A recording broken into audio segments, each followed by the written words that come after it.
Hello, everyone. It's Coffee, Yo, what's up, guys? It's Champion Killer, and and today today we're going to we're be going to bringing be you bringing you Savage Savage Worlds, Worlds, a a wintergreen winter-green apocalypse. apocalypse. Okay, so I'm going to explain something that I call my commercial break attack. What I'm getting at is that there's this big thing called downtime that hovers over every person's mind. So I've developed a way to chew up your downtime with commercials. So once a day, I'm going to roll how many times while you're in this city you are waylaid with commercials getting in your way. Be it a sign here or there that's so nice that you all just want to watch it. That's pretty much where we're going. So, what I need is on this roll table, you'll be rolling for its quality, its length, and its quantity. Then we'll times those numbers together, and we will roll a profit. So, in lieu of this, you will make profit because add revenue, you will gain. And if you're a hacker, you can add your hacking on top of it to increase the profits. And this is how it's going to go. Um, and yeah, it'll sum up a lot of what happened to downtime. Why didn't we get what happened to 28 hours here? And I was like, well, fucking commercials. And this is kind of my answer to like chew away some of that downtime. And with that, who wants to roll the 1d6 for quality? Dibs. All right, roll the quality. I need you to roll me a 1d6. This will tell me what die you'll roll. 6. Oh, it's a freaking 1. I'm not doing this anymore. No, a 1 is a 0. That means that you have to worry about 0 quality. Oh, Um, never mind. Cool. Perfect.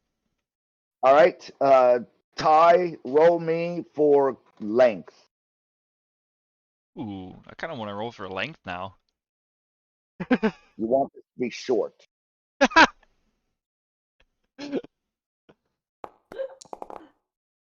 5. So I need you to roll a 10-sided die for the first number then. Go for it, champ.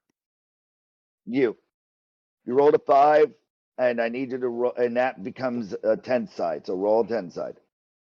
The d6 is to tell me which die you're rolling. The higher the number, the higher the die. So a 9. So right now we're stuck at 9 minutes of length on each commercial. Now we need to know the quantity. Harley, please roll me a d6. 1d6. 2. So 2 times 9 is 18. You are waylaid throughout the first part of this journey until I have another commercial break attack. 18 minutes on your route to next section. With that, champ, I need you to roll profit. And then I need you to, so give me a 1d6. That's All not right, bad. so roll a 1d10 now. This is where it's going to be bad. So 18 times 1 is your profit. You've netted 18 Solarian. Now, due to the fact that you are a hacker, you're able to augment the profit roll and add your modifiers in there. So what is your hacking roll? That should be a D12, but let me double check. And does it have a plus 1, 2, 3, or 4 to it? So is it a D12 plus 4 or It's just a D12? D12, and there is no So, pluses because we haven't gotten that little correct. thing You're yet. still, So yeah, so yeah. it's just the D12. So roll me a D12. Now Oh, see whoa, this. 12. This is where I get a 12. Oh, it's a Eh. 5. So 18 times 5 is what you're hacking augmented, and that's how much profit everybody netted. Because there's 4 of you. So what's 18 times 5? 90. 90. 90 times 4? Wait, Or I should say 360? everyone. Yeah. So in total, 90 times 4 is what your group netted commercial ad revenue in Solarian. Do you see how I did this? And now I know that you've lost 18 minutes in travel. I could sit there and start augmenting time problems and issues. All right. Why Now that we got to go ahead. end of these days? Why are these days like not being Oh, applicable? we're getting there. Hold that thought. The day has been a very long day because we've been through a lot of things. There's been a lot of. I'm sorry, I can't hear you. You're talking over me. Nothing. What? Nothing. Oh, nothing. For some reason, it's just like it sounds like your voice is drowned. And I've got you turned up to like 200.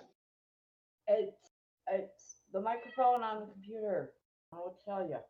Oh, so you have to lean. You're gonna have to either project your voice a little bit more or sit a little closer. I understand now. Got it. Oh, Got it. man.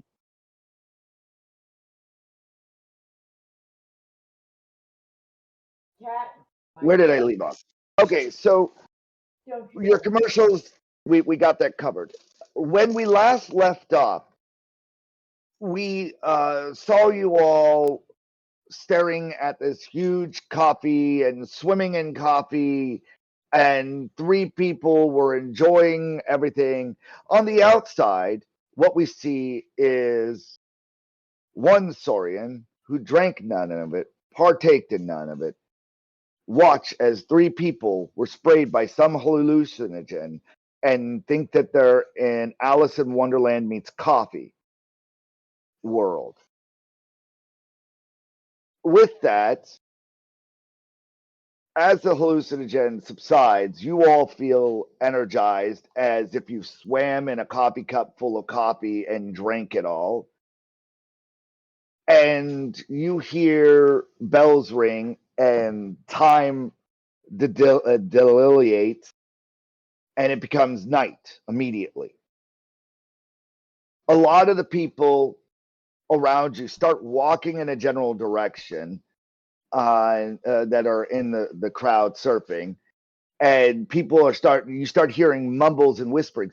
Ooh, the museums are starting to open up. We could go get an early start.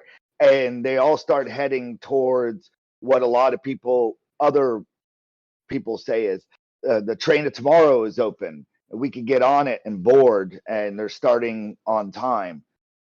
And that is the direction the night crowd is starting to go as a lot of the shops start to close down. So you probably have maybe 3 shops you probably might come across between overnight time as it transitions into the next day. And this is where we'll leave you at, coming into the fact that you were stuck at a 50% encounter rate. And it's become night, and you have no urge to sleep now. What do you do? With a delirium of not sleeping. Physical. Well, whatever you were sprayed with, you feel none of the side effects. A freaking drug. It wasn't natural anything. It was just a drug. You have no idea what you were sprayed with. In fact, as far as you all remember, you all swam in coffee. Only one person in the group who took none, partaked in none, was watching as it happened, and that was Shin's character. As far as everybody else is concerned, you swam in coffee. Michael's needs are needs. I don't even want to know. I don't even want to know what kind of advertisement that was. You had 18 minutes of it. Better. What information did we get from it, though? Like, what does he do?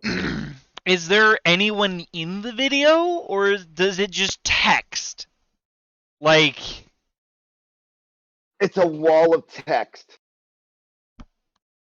It's a wall of text. That's it. The commercial is a wall of text. It was a shitty quality and a long length. oh my gosh. And it was just a wall of text. For some reason, you all felt compelled to read the damn thing. Yeah, it's much better. Confused all hell for 18 minutes over what the hell is a Mike's mic that likes to mic and fills the needs of his needs. And you're like, what? And that's how you lost 18 minutes of your life you'll never get back. I turned to the group. I'm like, we need to find a way so we can communicate with each other if we're not next to each other. I kind of look at Kelly and I go, what if this thing where you take a plastic cup in a string and another plastic cup connected to the same string, and one would hold it to the ear and the other person would talk into it and you could hear at long distances. Roll me a notice check. Me? Yes. Oh my god, no, don't make this a thing. Please do not make this a thing, Coffee. Oh, yeah, No! It's a freaking So thing! what you see over there is a metallic cup to ear service. And you literally, you hold it up to it and it acts like a cellular device. And then you turn it to talk to it and it records it and you're able to do this. And it's called latest and cup and ear technology. And you can go with a mobile over there. You see the store for it. That's Oh, hysterical. I love it. You're welcome, And guys. they also now have just got the dual cup phone. And so now it actually has an attachment that puts a cup here and a cup here and straps around the neck. So are we seeing an advertisement for this, or are we seeing No, this like is a this in store. a You store? literally Okay, see. I see the like as I'm store done that's explaining, literally I'm like, called a mobile. as I'm done explaining, I'm like, oh look, Kelly, that right there, that's what I'm talking about. A bit more sophisticated, but that is what I was talking about.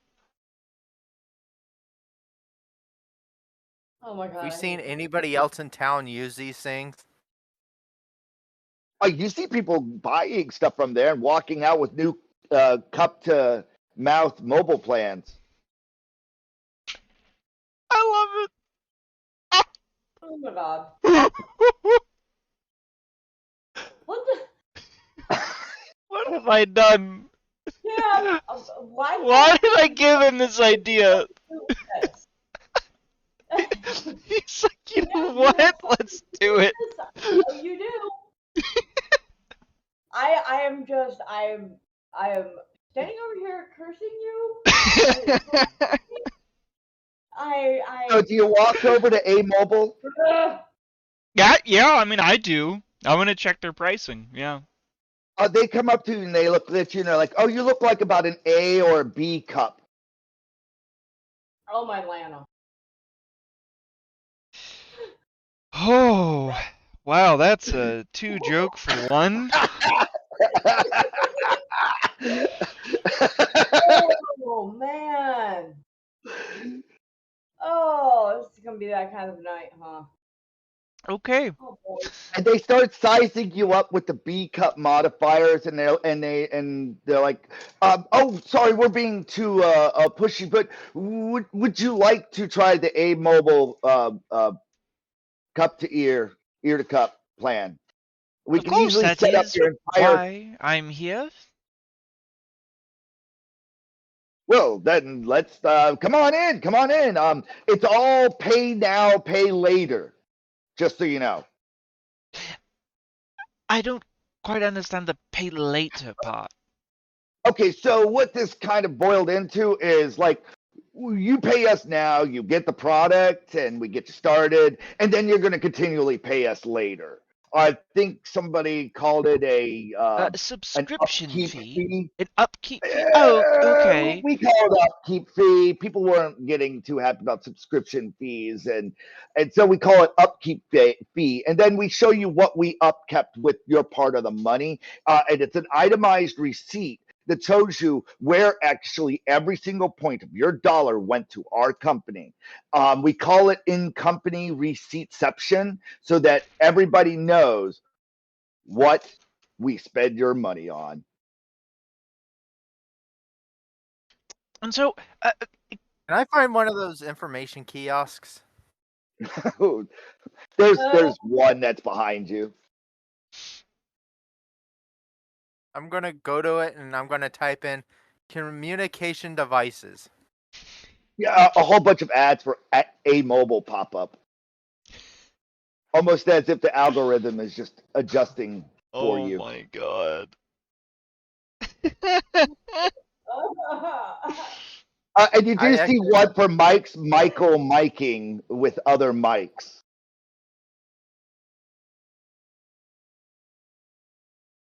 I think I need you to roll. go. I need you to roll me a length of that Mike commercial break attack to see how long you lose rereading that text.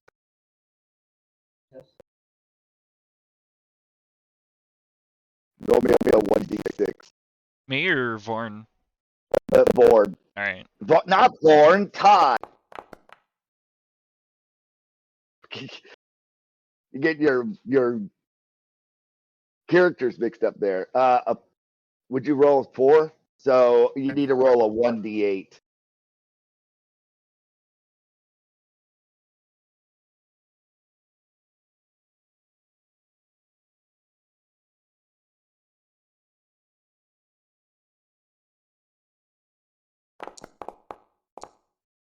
All right, so you lost 3 minutes of your life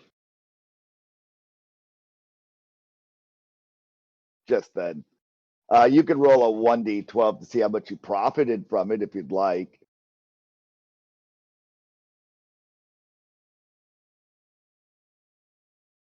And aside from that, we'll get back to what do you. So 3 times 8, you netted that much in Solarian.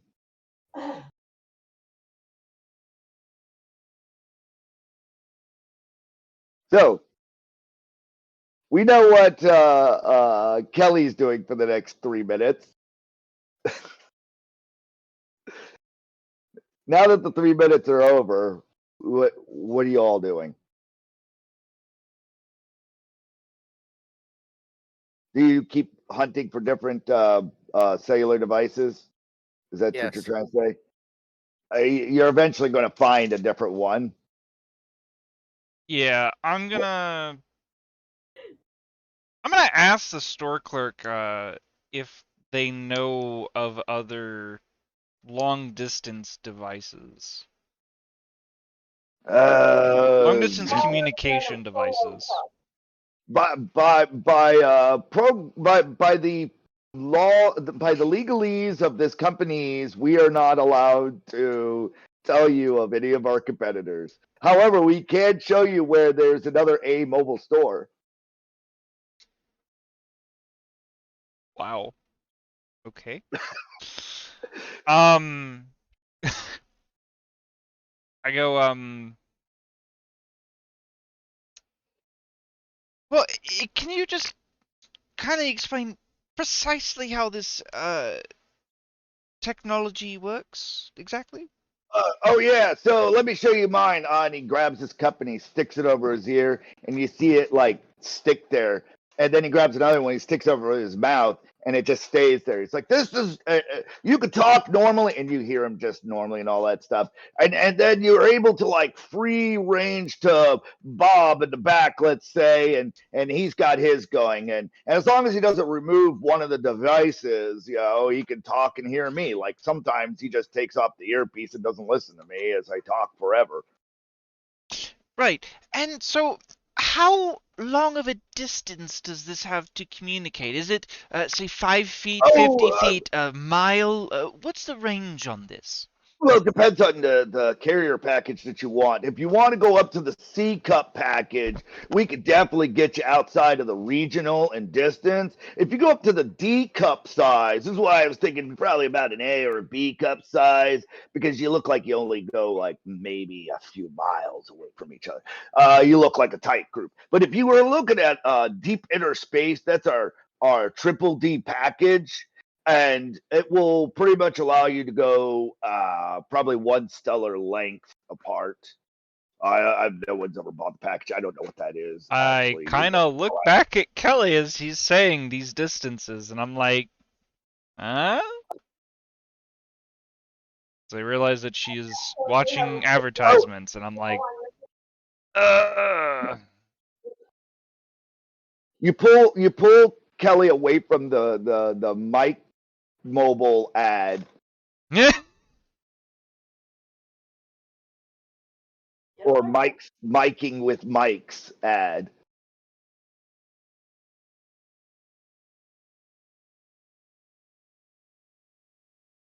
Okay. The floor is yours. I say, What do you do? how much You go to a would the different place. B And I cup need you to plan roll be? Why don't I have a good question. Why didn't we go to like turn back the other direction and go to the implant and I'm that gonna go try to find the other company I found. Okay, let's see. Roll for. Let's see if you have an encounter. You're at a 50% rate. That's as low it's going to go. There's only 2 other encounters really. So go ahead and roll, and we'll see if you come across it. So we've ruined one of your locations with a mobile. So let's see what your other storefront is. All right. So there's no encounter. You get to an roll me a 1d6.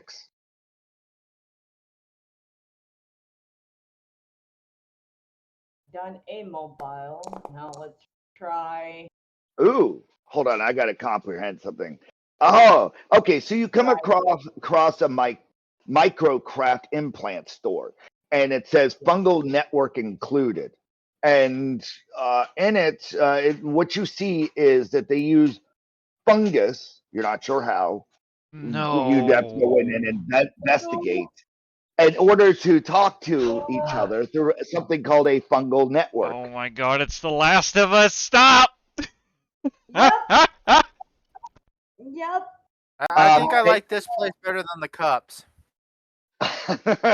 Would you like to try your luck for a different store, or save it for a different location you want to try to hunt for?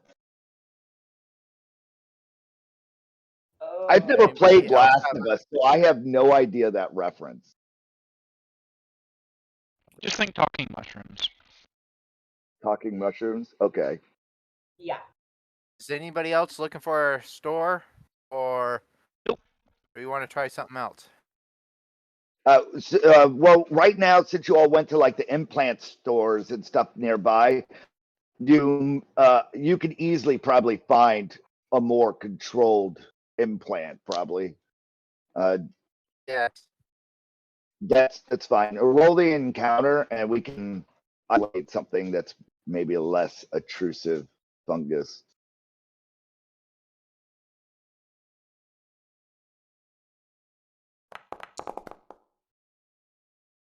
$63. Wow. Okay. Oh, So first off, we got to deal with an encounter. Dang, Ty, your rolls are like all over. Roll me a 1d3, or I should say a 6-side, and 1, 2, 3, 4, 5, 6 are the results for 1, 2, and 3. How about somebody else roll it? I've been rolling. All right. Harley. Sure. Roll a 1d6. Yeah, Harley.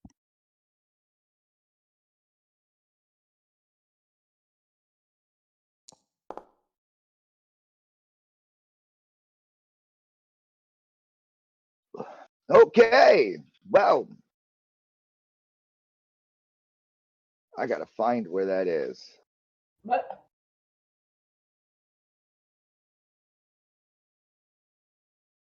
You come across. Oh, go ahead. No. You're really what? You're good. Continue. You come across as you get to the a different side of the implant sections and all this stuff.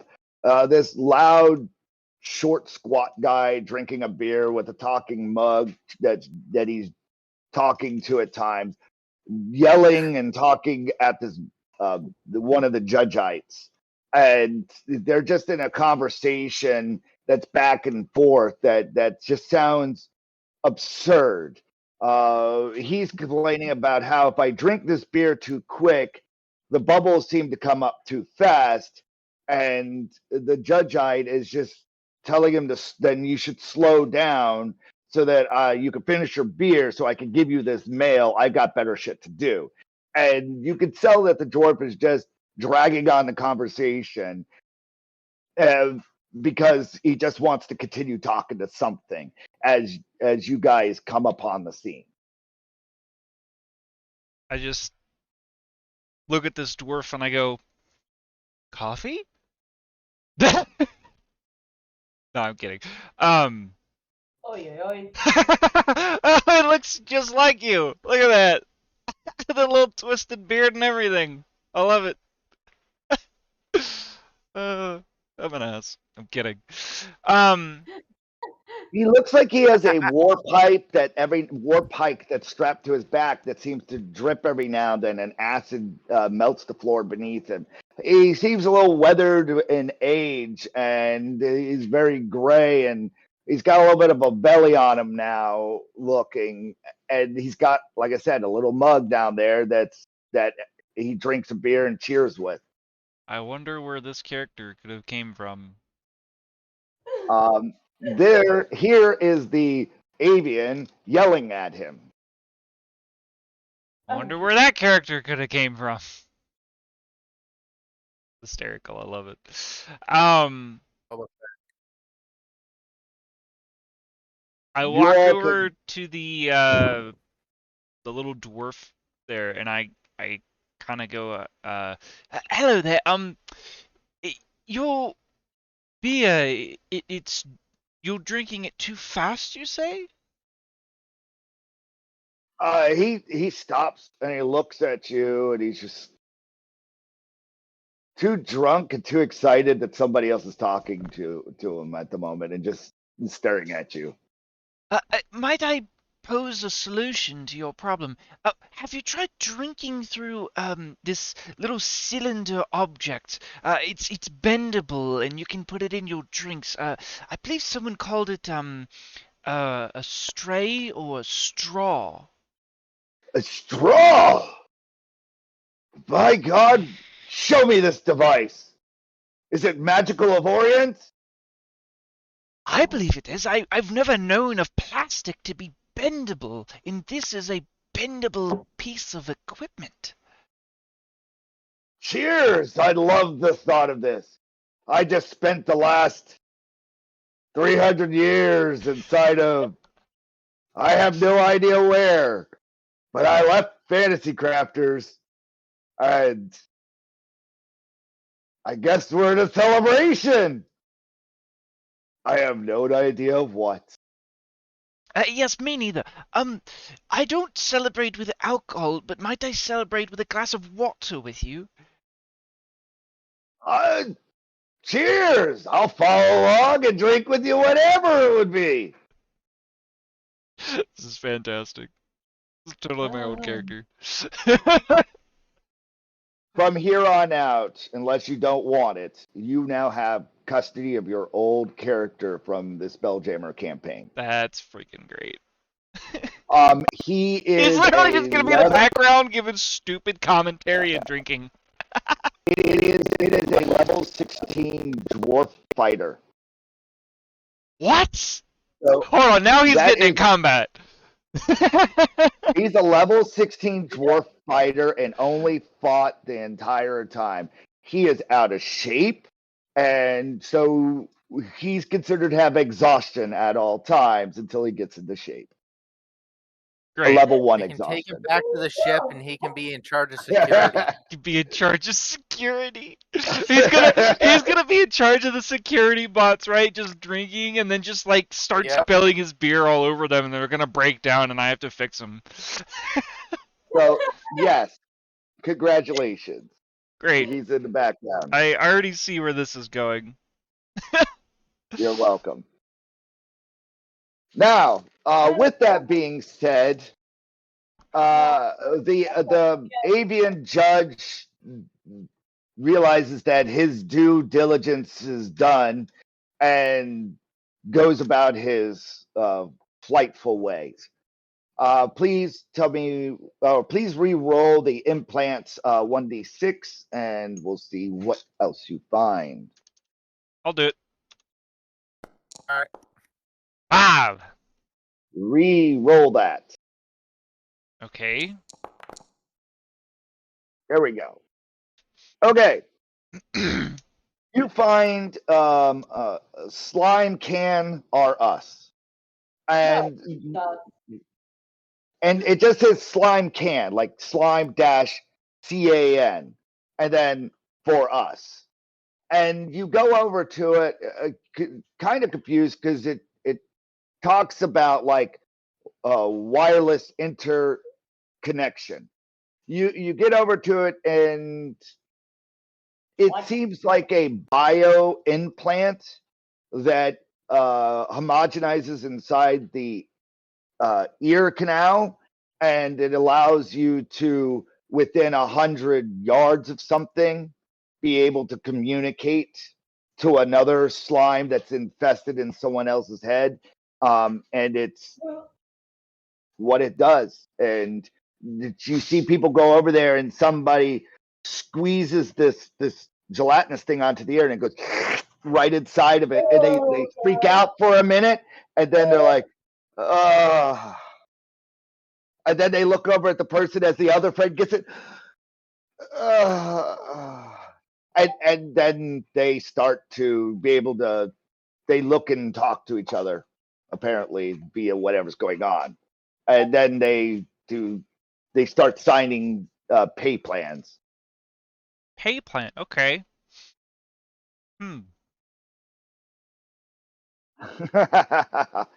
Cheers.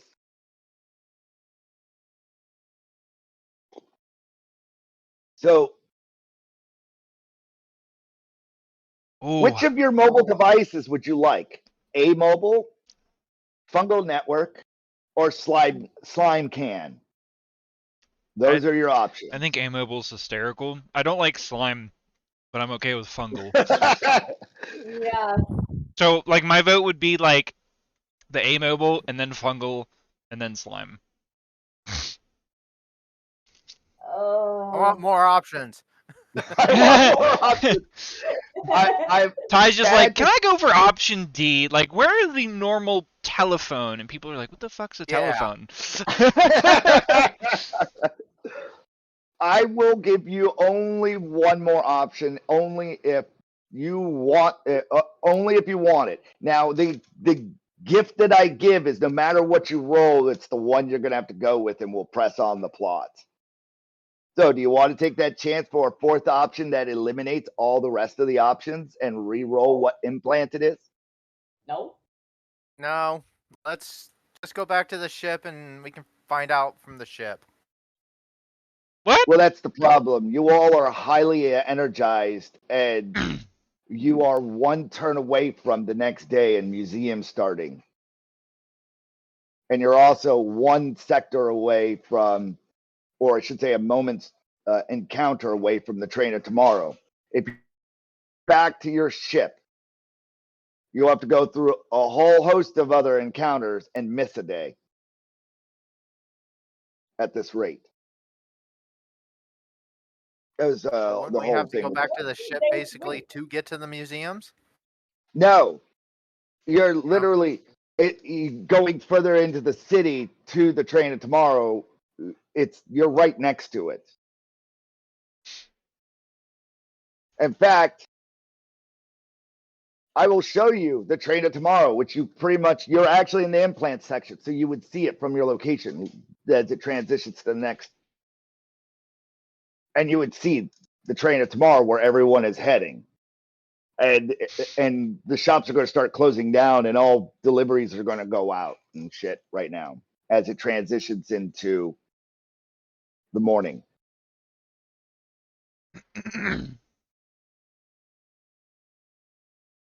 We did an extra session of you all shopping, and this is kind of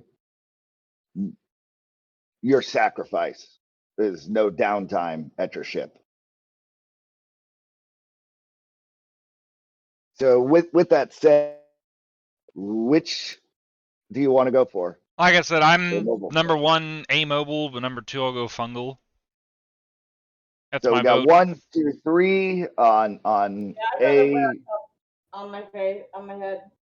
I don't want Okay. it being stuck in me. I don't want any additional creepy crawliness. I'll take an item I can put on and take off.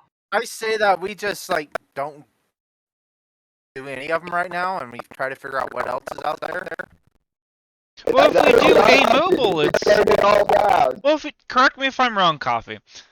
Correct me if I'm wrong. What? With amobile, it's just a metallic cup that we can, put near our mouth and ear on and off, right? And they- like they're not permanent Yeah. things. No, yeah, and then they stay there too.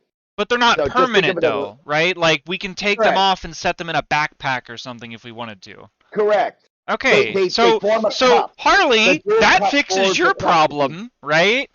Yep. So I'm good with amobile. okay, I'm good with amobile. Dave is not here to This is vote on dorky this, looking. so 2-1 there. We're going with amobile. Hey, this is y'all's inner conflict. I tell you I'd what. rather am just just wait and the see what DM. else we can find. Well, what if there is nothing else though? Okay, hold on, wait a minute. Let's go to amobile. Let's check out their pricing. All right, we'll check out the pricing first, and if the pricing I'll isn't allow it. okay with you, And then we we'll can come bypass it back. entirely. Yeah. How about that? Are you good with that? Yeah. All right, What do you think? Coffee? All right. Pricing. So you look across the way, and there's another amobile store, so you don't have to go very far. And this one has a multitude of different colored ball cups. So the cups basically attach together, right? Can they And then come in detach, and squares? then- No, they No. all come in circle cups. They do have one that's called the red solo, where you just hold one and Yeah. you go back and forth, and it's red colored. And then they have the rest of them are the new ball shaped design, where they can detach and go, and then it's hands free. Better than the neck around the back ones that the other guys had. They have multitude of different colors. There's camouflage. There's chrome, and so you can LED light it and everything. Right. The pricing for them, based on everything, is like chump change. They're like 1,000 each. And the mobile plan literally is just asking you how much distance, or do you want to pay as you go plan? Is that and 1,000 it- Solarian or 1,000 Saurian? Saurian. It's 1,000 Saurian for each mobile device for each person that you buy it for. And then the plan that you're paying for is that whenever further than 100 yards, you are charged 1 Solarian a minute for every use outside of 100 yards. Yeah, we can get this later. Yeah, okay, so if we So if we buy in other words, if we buy one just of to share these, with you all, so if we you- buy you- this you for try to the stay 1,000 within your- Solarian coffee, is that Yes, correct. is that one unit? Like we need to buy 4 of those for all 4 of our characters, or this 1,000 For is every for every person? No, this is 1,000 Solarian per device, per player, per person. So we you would want need to to buy have. 4 of Do you these want- then. Okay. do you So it'd want- be do you want 4,000 Solarian. Nanobots to have them? Do you want your dwarf to have it? Do you want your fish to have it? No, we just want us 4. Whoever. Yeah. There you go. So yes. So we would need and 4,000 Solarian credits then. Yes. And then what is the upkeep cost on this? Oh, it's 100 Solarian per month. Per month per device. per device. So it's 400 a month then. Okay. 400, correct. And then for every time, every instance used, per minute outside of 100-yard radius, it will charge you a Solarian a minute. So basically, the goal is stay within 100 yards of each other, or else you have roaming fees. Yeah, that's a football field. That's not that Yeah. far. In short, what I'm trying to tell you is the only time I'm ever going to put that into context is if there's someone that's not on the battlefield that you're trying to talk to, and I'm just going to charge you 1 Solarian for that information exchange. Yeah, so yeah. it's like buying a hint for 1 Solarian is what that would boil down to hypothetically. I'm just chunk changing you in that. I'm not going to. So I have remember that crap. 3,500 Saurian credits. So 1 Saurian credit makes 10 Solarians. So that's Correct. like 30,000. I can pay for this out of my pocket entirely. So Kelly, I'm going to ask you, if I pay for this up front, will you pay for the upkeep on it? The upkeep fee? Yeah, as long as I get the chrome one there. Well, here's how you can look at it. Not chrome. You chrome, could it's, you could look at the upkeep fee as part of your revenue ad generating fee, and as long as you maintain enough ad revenue, you could pay for it itself. Well, we make ad revenue from that kiosk, right? Right. Well, the A Mobile is offering you an ad revenue so that every now and then it will give you an ad in its ear and it will pay for itself. I will wanna go get with the that free on one. my own, but not the other 3 models, because I don't know if everyone else is okay with it. But I will do that for mine. So I want okay, the bronze. I want the bronze one. the bronze. So yeah, free color one. it however you like. There's the bronze model. You So- can get the bronze model looking one. So it's 4,000 credits, right? So 4,000 divided by 10 basically Right. would mean Actually, I I would want need the silver 400. one. I want the so... silver one. So I need So to take off Go ahead. 400 Saurian credits then. Okay, so I got that. Correct. So I got my money down. We've got our purchases made. So we've got 4 of them now. I want the can I get like a chrome with like a like a gold trim or something? They ask you if you want this fake or real. Fake. Yeah, fake's fine. It doesn't need to be real. They had no additional charges for material cost then, and they are able to make everything chrome looked, bronze looked, whatever as a one tone color, unless you ask for camouflage. Okay, so Then they'll I'm gonna use name this A Mobile. I'm gonna make a text for this. A Mobile. Okay, so champ. Mine's gonna be chrome with gold fake trim. What is everyone else's? I'm gonna keep Silver. track of this. So yours is silver? Okay. Yep.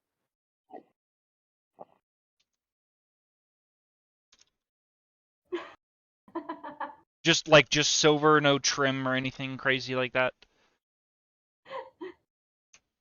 Let me get the math on that real quick. Okay, so it's what?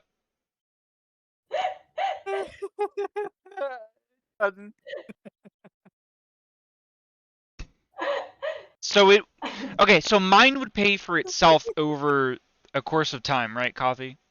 Because of the ad revenue Yeah, thing. the ad revenue basically removes the what ad revenue is. It allows me to sit there and do commercial breaking on you. Yeah. So you can generate then we funds. would just need 300 Solarian credits for the other 3 models. If Okay. if for every person that allows it, you extend it an additional 100 yards. By the way. Oh, that's actually really useful. Okay, so mine is already going to 200 yards then, right? Correct, and if everyone agrees to it, then it's 500 total of 500-yard radius. That's freaking and then crazy. at that point, I'm able to, as a DM, keep fucking with you with commercials. Fantastic. Not with me. So for every 100 yards you would like to ask, and I will tell you, some of these battle maps will become larger than a mile in scope. So, Kelly's not okay with it. I'm gonna assume David's not okay with it. What about you, Harley? Now you could triple up your commercial side of the plans and take that heat all onto you. Huh? Do you want the ad revenue to pay for itself and get advertisements every now and then, or do you not want to do that?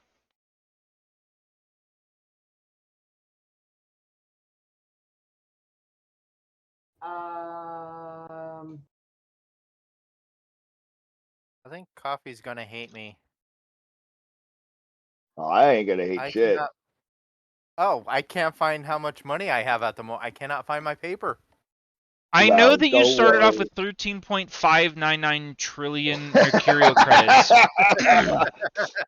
So So now I need you to work your way backwards and So- find out all the. yeah, so you started off with 13.599 trillion mercurial credits. I know that you spent a trillion credits on that mech that I wanted.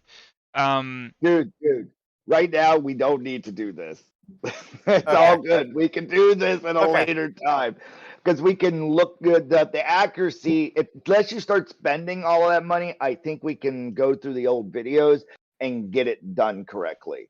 And you could just task yourself with that at some point when the videos catch up to it. Because yes, it is a lot Yeah. to deal with. Um. Well, welcome to upkeep of having that much money. Oh no, taxes. Yeah. Hire somebody that Kelly- takes care of this. Kelly forgot to take care of her taxes. Now she's in debt 13.599 trillion. No, I'm kidding. Well, we haven't even gotten to taxes yet. Can I hire an Anyhow.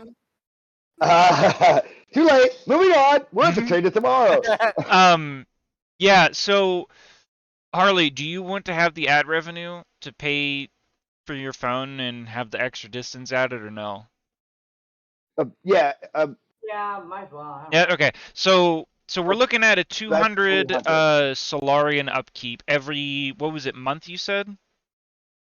So yes, you're gonna upkeep 200 Solarian and so here's the offer that they offer to you for a low down payment of just you two. You could take on their ad revenue fees for them. What? So what I'm saying is instead of 4 people sharing an ad, it would be one person having to watch 4 ads. Oh, yeah, I'm down with that. Yeah. So there you go. So I don't. It's So the same amount of- we have the 500 yards plus we don't have to worry about the upkeep. Correct. All right, And fantastic. all I have to Problem worry fixed. So about yeah, is you're the only. yeah, I'm you're the only one who one has to deal with that. So Mary, what color do you want your thing to be? I'm writing all of this down so we don't forget. Yeah. So every now and then, whenever we do a commercial break outside of a city, what I will do is I'll roll to see how much downtime you lose. And this way, whenever you're trying to like make hacking programs and stuff, it will suck out some of that time frame. Gotcha. And you'll get ad revenue from it. Oh yeah. Yeah, and I'm fine with You'll that. get it. It's just whatever. So Mary, what color did you want your thing to be? I'm gonna go with camo. Camo? Okay. All right. What color camo? So what do you guys think we should get David? Okay, so she gets the camouflage one and she ties and Ah. puts it on, and everybody gets their things, right? So they handed them all out, right? Yeah, well, And we're at that what do point. you guys think David what would are your get though? colors? Because we'll mine's ask him when he gets chrome back. with like fake gold trim. So you're just gonna okay. Oh, he. So yeah, just let me know what he I says already know because what he I'm gets. writing it I down. already know what he would say because he would say whatever, which would mean whatever the basic package was, design. It's gonna say plastic, right? Like It's gonna look plastic on Gonna be it. brass, so we can have some brass Nah, balls. the normal design is. I'm gonna is say a white plastic. cup. I'm gonna say white plastic. Well, it's one half of it's white, the other half of it's red, and it's got a black trim around it. Ball. And Ball.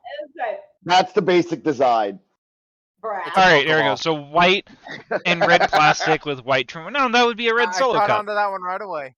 It's a red solo cup. No, that's the original design. It's a solo cup that's red. It's ridiculous. So yeah, I got all that wrote down now. So we're good. We're good. Cool. people. So with that, you all try on your device and stuff, and yes, it pushes, and for some reason when you put and you turn, it stays.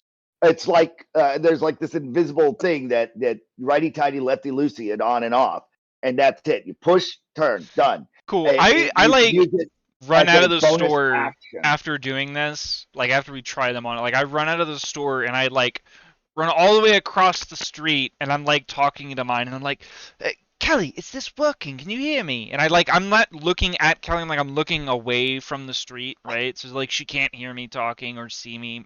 If for some reason Correct. the thing could show my mouth or whatever. Right. No. So you hear audibly Champ's character. It's like crystal clear. However, when you're talking, it talks like at your normal volume to whatever's around you. It doesn't muffle or hide who you're talking to. So whatever you say, it goes out and then it goes also into the other person's ear unless you turn off, the talking part, which you would just take it off. So it's a simple design. The neat thing though is that when Harley put on hers and she turned it on and she flipped it on, the thing went transparent and almost camouflaged itself. So sadly enough, none of you have camouflaged except for her. So we can just see her mouth moving then. Yeah, she's talking and she's hearing, but every time she turns it off, you see the camouflage design that she has. That's hysterical. I love it.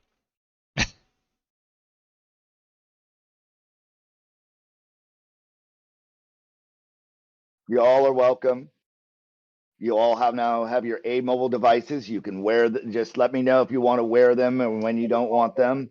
Like I said, it takes a bonus action, I guess you could say equivalence, or one of your free actions during the turn. It's kind of what it is in order to put it on, not one of your main actions. So I want to just keep talk that to in the mind. A-Mobile guy and see what it would take to get internet to Camp's tablet. Alright, well, we can do that later. So let's go get on this train. What? No, I wouldn't know. Yeah, I'm interested in this. This is a good idea. He goes to speak, and then all of a sudden the shutters go down. No! Oh my gosh, Harley. And then the train and museum starts to go, oop, oop, all aboard, and we're moving the plot. Damn it. I'll come back later. All sales final! That's what they back. Okay, so you all are now at what's known as the train of tomorrow. Do you see the train? Is it viewed for everyone? Or is there no picture? We have a picture of like the train. Yeah. Good. Okay. Giant worm. So everybody's getting on. They're leaving cars in places and just going, and it's I feel sorry for the people right here. Yeah, I was looking at that too. I'm like, I'm like, they're just burned. I know, right? And if it's moving, they're all. Yeah. Well, actually, you get up to those, and it's not really fire; it's light balls, and they're luminescence. They're kind of like their version of street lights. steam. So you notice how there's one over here as well. It's just a luminescent floating gas that's just staying in place instead of your normal street lights. And so you all get inside of it. The people are rushing in, and then the thing, weirdly enough, the train doesn't move, but the train moves. And what I'm getting at is that what you thought was a whole train, the inner cartridges of the train start shooting forward almost at the same time. So this train of tomorrow is kind of almost like its own internal monorail system that's shooting forward. It's tech magic, whatever you want to call it. Tech magic. You eventually get, yeah, it's technology. It's technically working. Yes, it's technically working. So you get forward to your next destination, and the sun starts to pop up inside the virtual time, and it becomes day again. And you feel well rested still, and you step out into a host of different types of museums, and you have a plethora of ones to go to. On the first list of going from down the row, you have an option of the Museum of Rakasha or the Museum of Saurian first. Saurian. Saurian. I want to go to Saurian. Okay.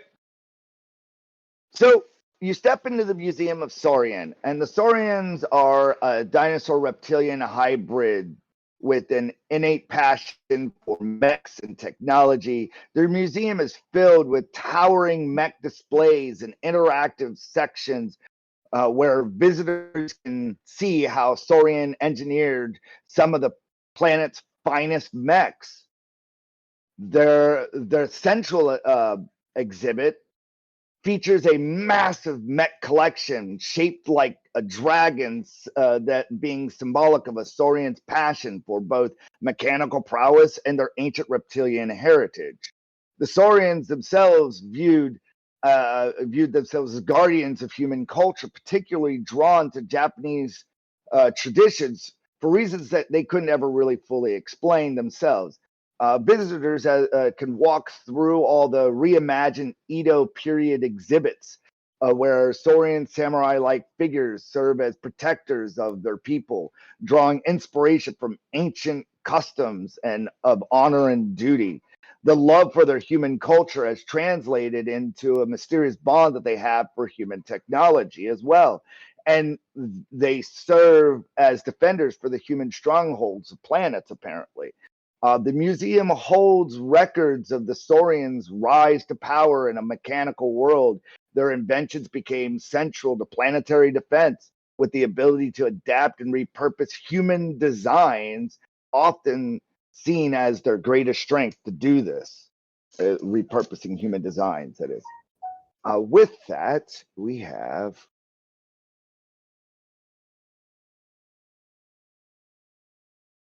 the centerpiece. That is the most beautiful piece of architecture I've ever seen in my life. That's I badass. have to agree. That is badass. Now I get why you're so into mechs. Because they make us look good. Just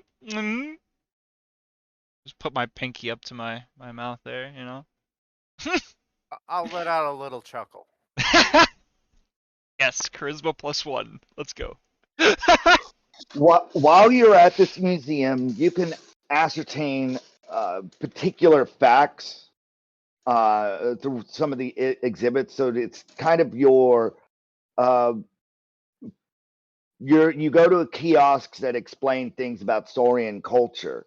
So you can ask it questions if you'd like to know answers about your cultures. Okay. I ask about our origin. Like, what planet did we originate from? Earth.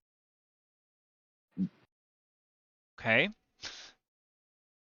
Saurian. Where on Earth in particular, or is it just global?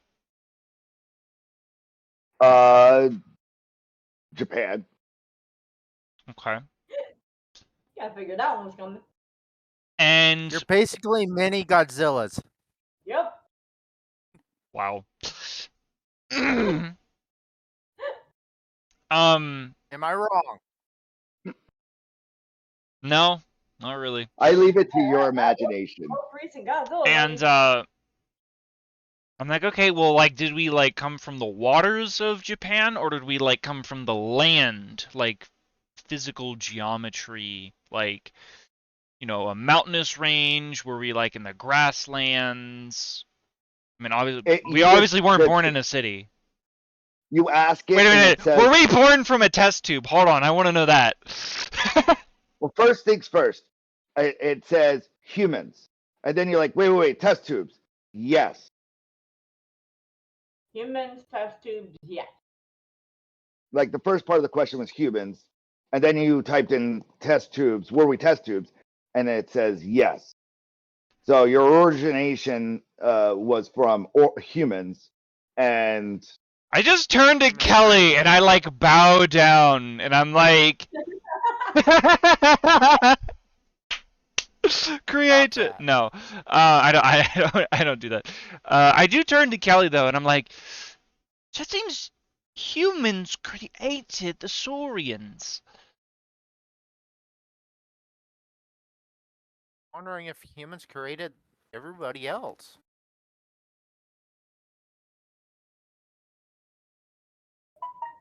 I want to go on a little computer thing and ask it. Because you asked, did we come from human and test tube, but was it human DNA or something else? or something else.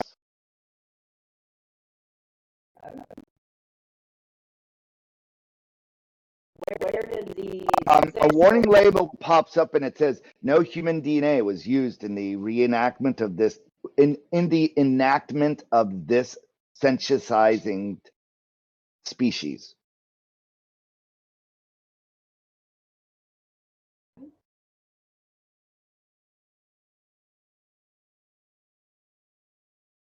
Who was our original creator? Human. What human? Name. Unknown. Which could mean potential multiple creators. Excuse me. The It just says the name K. It doesn't finish it. It just says K. it says would you like to know know more about the Sensitizing Act? Yes. Yeah. So, in a brief understanding, because there's just too many walls of text for you to go through, you get the impression that there was a time period where humans were sensitizing, meaning they were making animals sentient on the planet. A lot of species were easier to manipulate and into a sensitizing program. Some of what you Saurians is that people were starting the program trying to bring back dinosaurs. They brought back dinosaurs, and then so that they were living in different parks. This culture of Japan loved Jurassic Park so much they created its own theme park on there. With the issues of the movie, they were able to control. That's not a problem, apparently, or some people speculate it could have been something entirely. A lot of it is lost knowledge. The fact that you're able to glean is that at some point in time, there was a time that humans were trying to sentientize things, and it happened to be the Saurians that they created. And the Saurians at the time were half reptilian, half dinosaur to try to bring back dinosaurs onto the planet. And through the sentient programming, over time, they became sentient. So this is what you've understood, that it took time. You have no idea. And when you all gained sentience, You just were grateful for humans and you stuck to them. It does mention that there's 4 other species that and to go visit their museums. Does it mention what others? Which ones they were? Every time you try to get that information, it says this is a Saurian museum.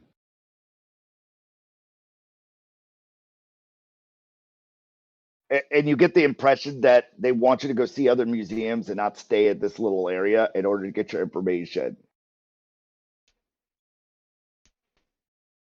It's during the Great Walking Act of 1392, I guess. Oh, I turned to the group and be like, yeah, I want to know what other sentient beings I turned to them that were created. I almost said we. Yeah. Yeah, you're kind of the last of your kind there, bud. So. That I know of. Alright, we're going with it for There now. might be other humans. You're the one, the only Yeah, right. human. Don't say that out loud. Yeah. No. That's out of game. Does everybody I'm not still doing look like those. humans still, or is Oh yeah. Oh yeah, Oh, okay. okay? everybody still looks human because you've just gone further into the city, and it feels like the further you Okay. go into the city, the bigger the city gets. Never ending day.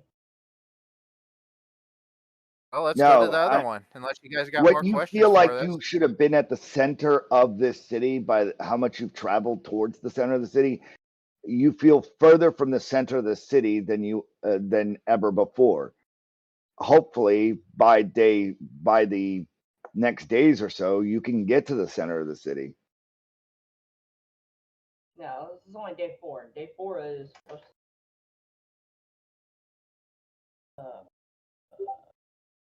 Yes, this Yeah, is day museum 4. day. Kelly's gonna be staying on the ship, have a gun loaded, and pointed at the entrance. Yeah. So is there All right. other exhibits we can go to first, or? Well, first you're in the Saurian exhibit, so ask any questions Yeah. before you have to roll an encounter before you go to the next exhibit. Gotcha. Let's see. We got the origin. We got the creator. Kind of got the purpose of them. Yeah. Let's see. Let's look up how Saurians made it to other planets. Like I guess the question would be to ask, like, did we use our own intelligence, or were we taken to other planets by humans? That's what I should ask. Okay, humans. You get a list back that humans and Saurians ventured on a lot of escapades together. Okay, as cool. kindred spirits. All right, so we also used our own intelligence, I guess, right? Like Pretty we're much. we weren't born non-intelligent creatures. It does say that a majority of Saurians stayed primarily to I'm getting lore backwards. Yes, what I said prior. I'm not going to go ad-libbing any extra. Gotcha. Okay. I want to ask it, where's the location of Earth? That's a good question. It The center of the universe. It tells you the location of Earth from Bernard's star. Look it up on do a web search. It exists. Hold on, Bernard Star? Okay, I'm writing that down in my data pad. Bernard's. Okay. But that's just out of game. Like it literally in here, what it does, it says you are located X amount of distance from Earth, and yeah, if you want that actualized, go look up Bernard Star, and you'll know exactly how far you are from Earth at this very moment. Okay. I was going to think it was like currently destroyed or something. That's what I was thinking it was going to say. Well, just because it says we're from it in a distance doesn't mean it's there still. Oh, true. Just means that Very true. within that vicinity, we should find, at the very minimal, rubble of Earth. Would you? There is a date stamp down below. All right, cool. Let's check the date. What's the date? All right. It says 09/29/22/024.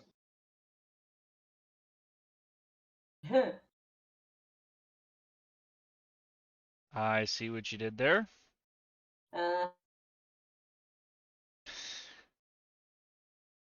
For those of you watching at a later date, that's today's date. Only 20,000 years Yeah, it's just from now. 224. It's 22/024.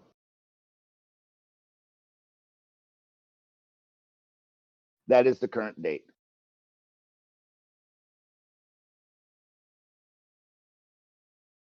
And it Oh, says I have that a mini this quest was to figure out what the other 4 races were uplifted from humans.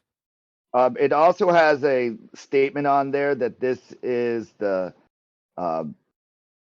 19,000th iteration of the celebration.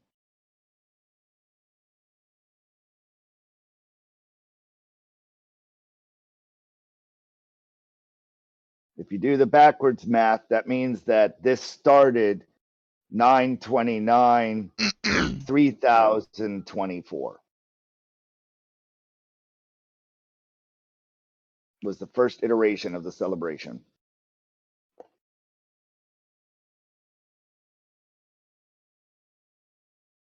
Roll me a common knowledge that you could glean. Give you some puzzling connections. Who do Puzzle you connections. who do you want to roll? Ty. Anyone who wants to roll. Someone already rolled. Ty did. Cool. Never mind then. You're able to ascertain jack shit about the fact of an. Okay. Spend the Yep, Benny. I did it. Only Benny. Well, Benny be damned. You definitely get to understand.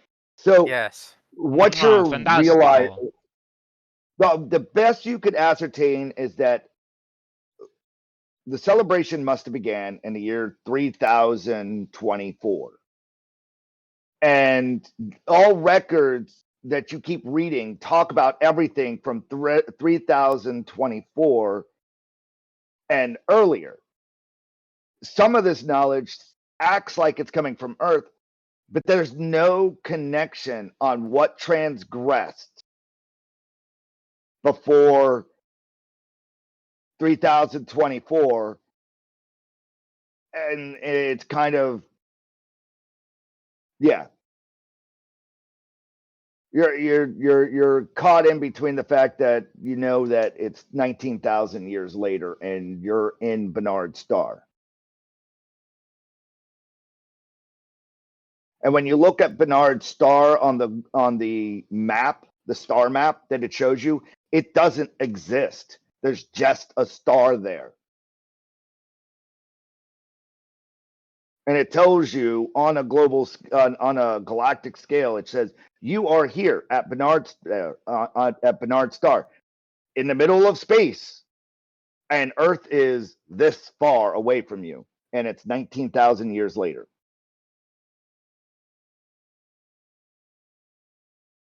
See, let's see. You put up in a long time ago in the map screen or portion, like Planet Wintergreen. Yep, It's got Abyss, correct. Hell, Heaven, Lumiere, Sea, Calico, and Limbo. Correct. So where in there? Why is?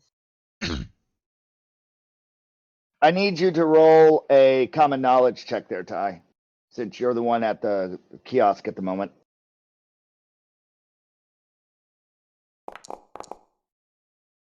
Okay, you look down and you realize the slider is set to the year 3024. Where would you like to move that slider? And it doesn't go any further backwards. And it's you see Bernard's star, and there's nothing here. I'm gonna step aside and let Haley do what she was wanting to do. Slide the bar over to look at it at a different time stamp. Yeah. All right. You do so. You take it and you slide it over here, and you see within less than a year of 2024, 3024, there were planets, and then it's there, all the moons and everything, in the very following year. And that is all you see, is that now from there you see where you are as it's moved around, and it shows you like it's ecliptic around its star, where it is at any time from beyond 3000, the year 3024 up to date. It just shows you like where you are in position and time. Does it make sense? So this place didn't exist before 3024. So can I take it that this planet was created? Doesn't say. Oh. This is just what you ascertain, is that when you slide where you are at, and and since you are at a questioning of certain times, the program shot up at the beginning and showed you where where you are in comparison at, and then when you slid the time forward, it existed.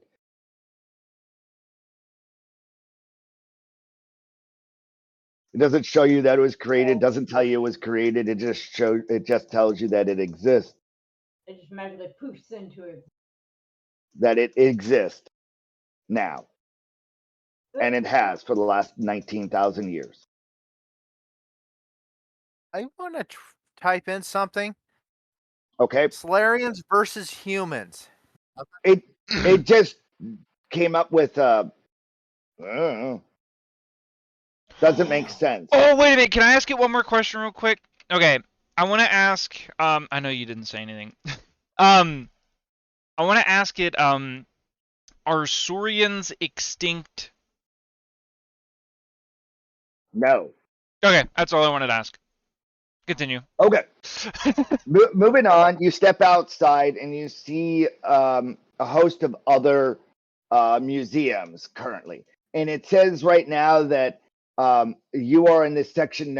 This section, like it's a giant bunch of museums and everything, and an overarching thing. It says, "Welcome to the age of AI and species awakening" section, and then in the next one in the next sector, it says the fall of humanity in the AI wars. And then it goes further and further and further on down the road. And currently, right now, you are at the section, and it says, you notice the age date. It says 3051 to 10,000, the age of AI and species awakening.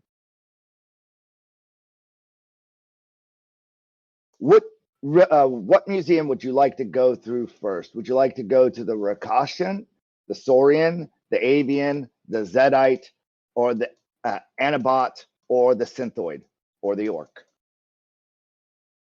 I say or the Dwarf, I say we go or to the Vassal, Synthoid. or the Humble? Sorry, I forgot that there's also Orcs, Vessel, Dwarf, and Humbles. So which one do you want to go to? I don't have pictures for all of these, so we're going to have to use imagination land for some of these. Well, almost all of these. So what Took pictures me a do while to you get the have? Let's Saurian. ask that, and then we'll go The based off of Saurian, that. the Saurian one. Just the Saurian one. I was glad you picked it first. Okay. First things first is a wall of text and an encounter roll. So let's do that. Where do you go first? Where do you want to go first?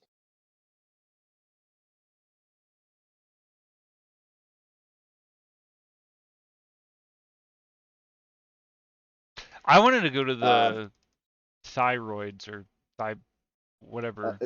You had the synthoids. Synthoids. God, orcs, why did thyroids? Why did I say thyroid? I feel so stupid now.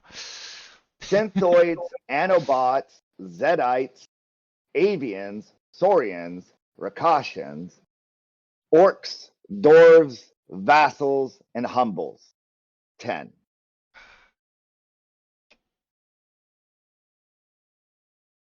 Which of those 10 would you like to go to?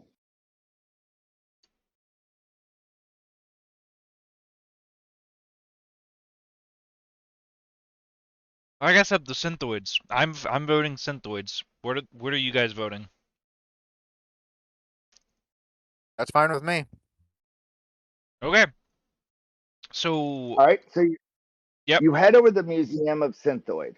The museums of Synthoid, as you walk over to it, is filled with a sleek, futuristic display showing their peaceful yet paradoxically dangerous attempts to support biological life. In it, as you're walking up to it, you see them. You see kind of like that ape to man. Only it shows a synthoid standing behind a flower, and then it's standing behind a flower trying to help it grow, and then the flower gets bigger and bigger. That's what they show. The promise at the very end, you see that the flower at some point at the next part of it starts to wilt and die. So it goes all the way up, and then it starts to wilt and die. And you see the synthoid bot uh, uh, looks like it's like pushing dirt onto it more and more as it's slowly dying. You get the impression that they help the person so much that it kills them. The synthoids want, and that's the outside of the display as you go into the museum. The museum itself is filled, like I said, a sleek, futuristic display showing peaceful yet paradoxically dangerous attempts to support biological life. The synthoids, once created by humans, have, it seems like, forgotten because of the way displays are starting to, that they were built by humans.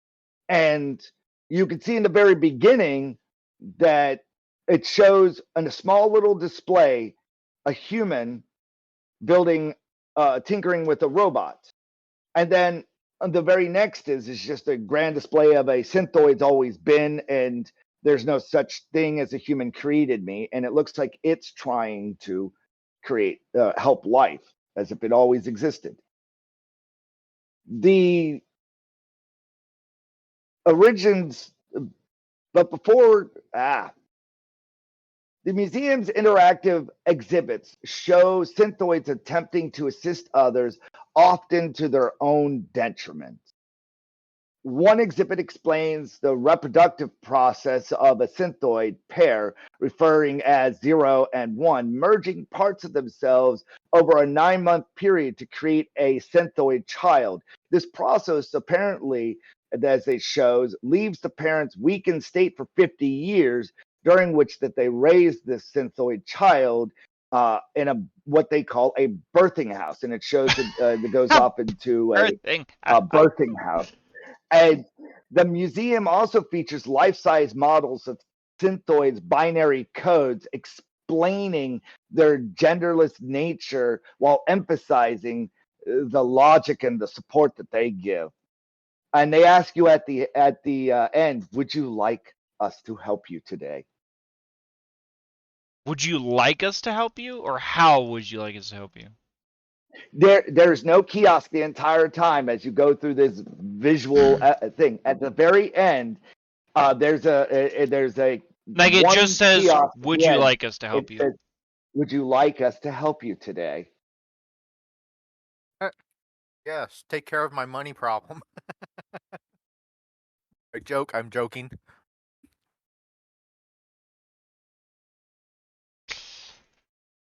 Down below, you notice a bit of text.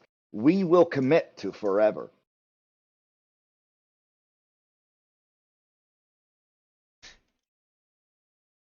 roll me a spirit check there, Harley.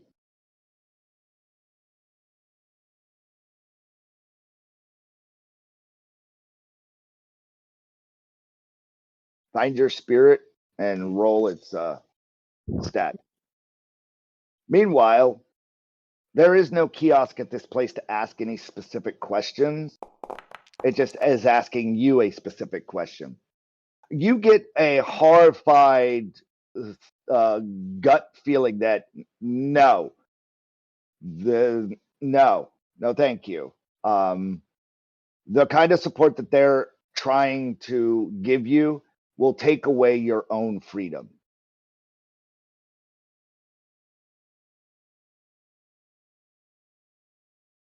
In Is fact, it you really look over. freedom Go if ahead. you have advertisements, though? Yeah, you haven't seen an advertisement at all in this place. No, I'm just making a joke because But people yes, are you're just like, absolutely right. yeah.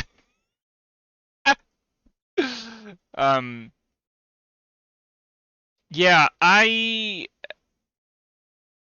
You could walk past it and go on to the next museum, or you could respond to it. yeah, I'm gonna respond to it and I'm gonna say, walk past it. no, I'm fine, thank you, and then like continue walking on. All right.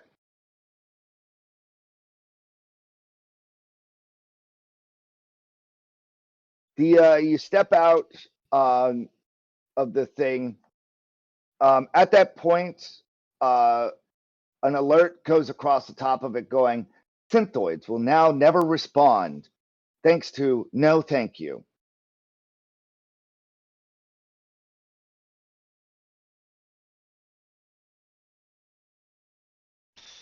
Oh, now if we did need help, I kind of screwed that one over. Well, for Where you. would you like to roll me an encounter chance there, Ty? Or whoever. Yeah, I already said Ty. Oh, no encounter. Cool. Where would you like to go next?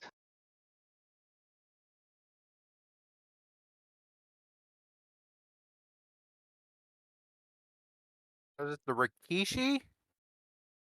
Rakashan? Rakashan? Rakashan. Yeah, Yeah, Rakashan. Rakashan. All right. Isn't that the tiger person that helped us? Hmm. Stuck in his chamber. Yes. You as you get closer to the thing, give me a second.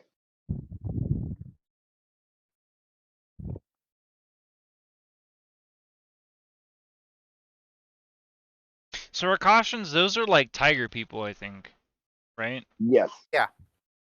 Okay. I'm DM is loading what it's reading. I'm making sure I don't get my wires crossed because I'm trying to remember what you guys know and how you guys know it, as opposed to just feed a wall of text to you guys. The Museum of Rakashan. The Rakashan tiger-like humanoids are proud followers of something they call the Raw AI, which they view as their divine guide. In their museum, the halls are adorned with golden and amber hues, resembling the sun rays associated with Ra's glory. You see many of victories. It looks like different locations on Wintergreen itself, of them fighting with for Raw fighting against other who knows, because they're all scratched out and just shows them victorious anyways. With Raw's glory, the visitors are greeted by a large holographic image of Raw, portrayed in a radiant figure with tiger features, benevolenting, overseeing the Rakashans themselves. So, as if he's guiding them and ushering them in the direction that he favors. The museum's history begins with an early societal structure where small tribes gathered around holy sites dedicated to the worship of Ra. Is said that the Ra guides them from, at this point, a primitive state out of the desert and into a more structured, less nomadic society, teaching them the values of discipline and order and strength. The warriors and the priests were one and the same, merging faith and combat into the honor for Ra. Over time, the Rakashans developed into a technologically advanced with cybernetic enhancements and mech embodying suits while retaining their warrior spirit. Many of their best pilots were recorded at successfully navigating complex terrains that even the most difficult missions couldn't attain to their cat-like reflexes inside of a suit. They were terrors in difficult terrains. The museum also displayed vicious suits that they wore, many modeled after the form of a tiger to honor their connection to Ra and Sun. Their martial arts schools is what they're prevalent in, and some of the best pilots and, weirdly enough, engineers and hackers come from Rakashans.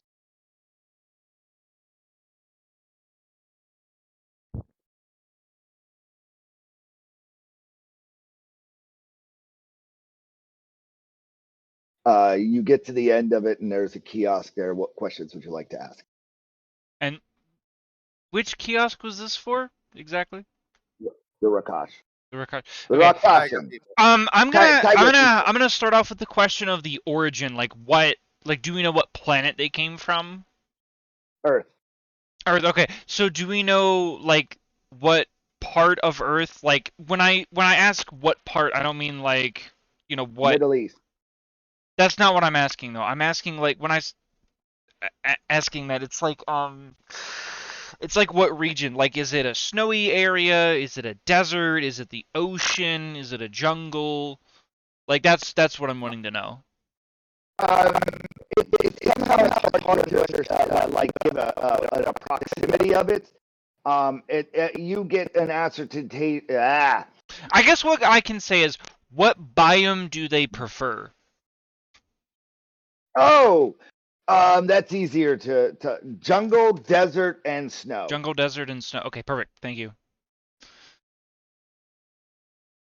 I'm going to ask them, did they ever fight the humans? Unknown. Okay, let me ask. Are they intelligent life forms? Highly. Highly. Okay, so are they more or less intelligent than Saurians? Differently. Differently. Okay, I don't like the sound of that.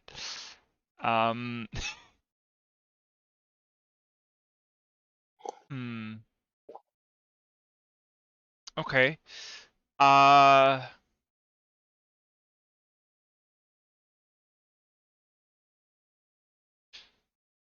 It does say that it's a member of the True Five. Member of the True Five. You got the What same is the thing True at the Soaring. Five? A member of the True Yeah. Five. I want to know what the True Five is now. What is the True Five? You've piqued my curiosity. The True Five. It's you get the True Five. What pops up is the original species awakened on Earth. Okay. So hang on, let me write this down. So. And it gives you directions to 5 museums. One of them is the Soaring, one is the one you're in, Hold and on, then 3 others. I can't spell True. Caps lock, so stupid. Okay, so we got humans, obviously. We got Saurian.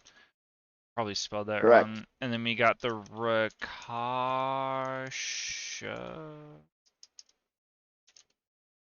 I think it's whether. Okay, so we got human, Saurian, and Rakasha. Yeah, Rakashan. How do you spell Rakashan. Saurian again? Saurian. You are okay. There we go. It was spelled wrong. And then what are the other two? The 5, it doesn't list it. It just gives you directions. So 'Cause it what's says the again, what's this the is the directions to the Rakashan. others though? Because we got the So directions to it's human, Saurian, and Rakasha, but like right. If you step outside, you keep getting the impression that it doesn't tell you what the other 5 are, and it just tells you what direction to go for the museum. It doesn't tell you what they are. It's kind of like trying to hoard all Rakashan and doesn't want to acknowledge other things. got you. Okay. All right, that's fine. I'm okay with that. You just know that the other one is Saurian because you just came from that direction, and that's where it points to.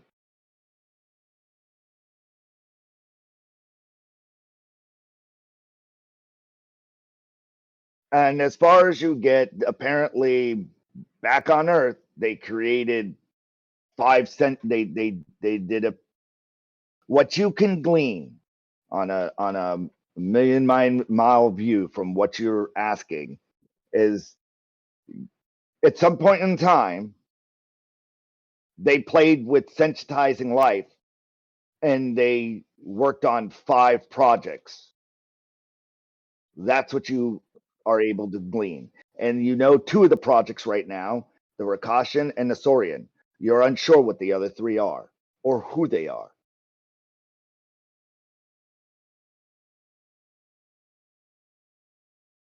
Well, as soon as we're done with these, I want to follow to the next one. The path to the next one, it says. Okay. Follow to the location to the next one. Or, well, another one of them. Okay. As long as it's not the one real that we've quick, already been to. real quick, I want to ask the Rakashan. Are they? I should have done this with Saurians, but I guess I didn't have to because it's me. Are Rakashans more an omnivore, carnivore, or herbivore? Carnivore strict. Carnivore strict. Okay. And I also want to know if one Rakashan lives in a specific biome, can they adapt to a different biome? Like, let's say, I'll just ask that, I guess. It says to see the simulated it says to see something that you in one of the other ages. And so I'll deal with that later. You'll get your answer down Okay. the road. All right. It basically says you'll have to seek this answer in a different timeline grid. So, yeah. All right. Cool. Remember this question. All right. And so can You'd be getting ahead of yourself, is what I'm good. saying. You're good. Okay, and one more question. So they have intelligence. It's you said it's highly intelligent, right? Highly intelligent. Okay. So were they the ones to first travel in space? No. No. Okay. All right. Go ahead. You can do your thing now. You could answer that to your question right now. I mean, if life dictates true, that would have meant that humans traveled to the moon first. Well, that we know of. Right. That we know of. True. This could be different. Yes. Because you think about it, if we didn't have a way to look at the moon back in 19 whatever, right? Like, we would never have known that the Rakashans were Right. like, bruh. As far as you know, the Rakashans began on Earth, and all the history you know about the Rakashans are from here. Okay. All right. You So have, and this is the same thing with the Saurians. Like, yeah, you know this a little bit that they helped the human. Doesn't tell you shit about what they did while they were on Earth and how they got here. There's a gap of 1,000 years, and and that is the problem that you're going to keep being met with. Nothing is telling you how and why you're here, and it's skipping 1,000 years of that knowledge. Something happened between 2024 and 3024, and it tells you that these things were born on Earth, these 5, and everything else is saying that it's always been here on this planet, and that this planet is 19,000 years old.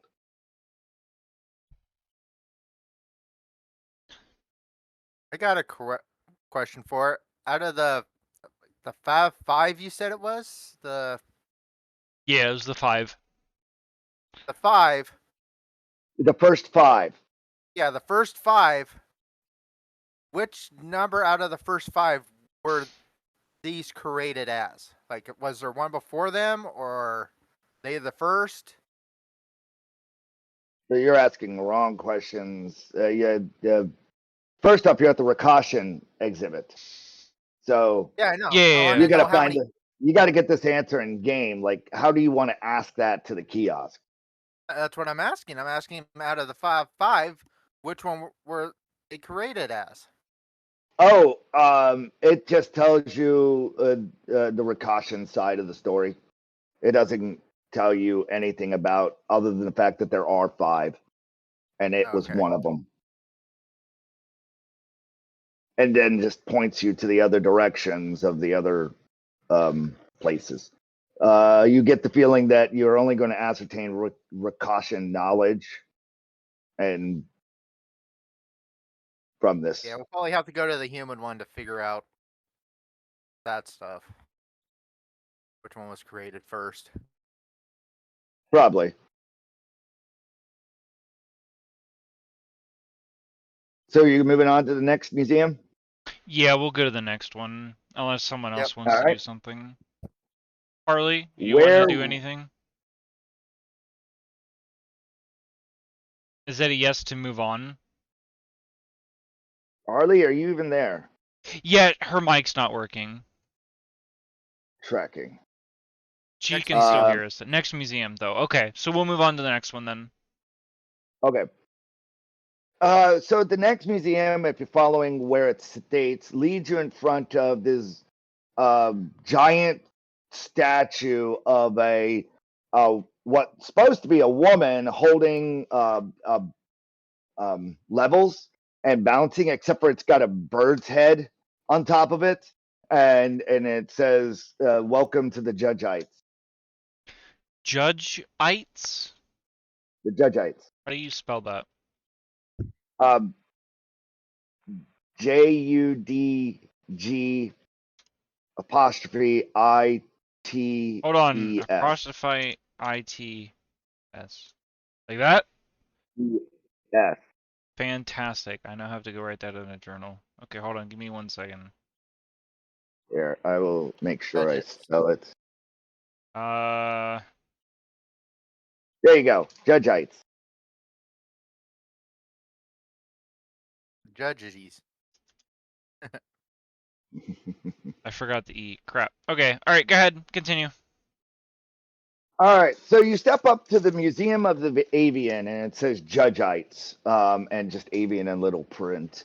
The avian exhibit is an imposing structure resembling of a great birdhouse that with towering statues of winged figures holding scrolls symbolic of the avians' commitment to law and justice. The Judgeites have developed a sophisticated system of legal governance where they act as impartial arbitrators called upon by species to resolve disputes, where they host some of their greatest laws inside some of these exhibits, where one of them is the great enactment of the humble's birth, and it shows them accepting a scroll from what looks like a model of a dwarf and a model of a vassal, and that they're handing it in, and they're collecting it and honorating it. And then the next and then it talks about other different types of places where they've honorated species conflict and become the legal representation to oversee those laws. Visitors are also introduced to their history, once as a flightless race who focused on song and literature before all this, and over time they became increasingly judicial in a naturist sense, and establishing the Great Birdhouse, where they store eternal laws of the land, and any law that is ever written down by the Judgeites is considered final and stored here and never to be undone.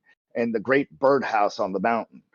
A specific part of the museum is also dedicated to mail services, in which they ensure that swift delivery of messages and judgments are sent between the species with their wings and natural ability to navigate the skies. The avians became the planet's primary messengers, creating a complex web of communication on top of this. They follow what they feel the is IRS. they, what they yes, they also deal with taxes down below. It says and taxes.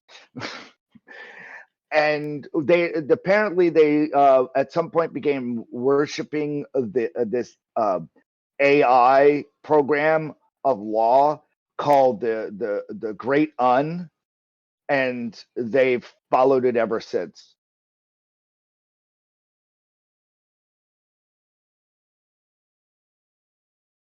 So the Great Un AI is what they follow.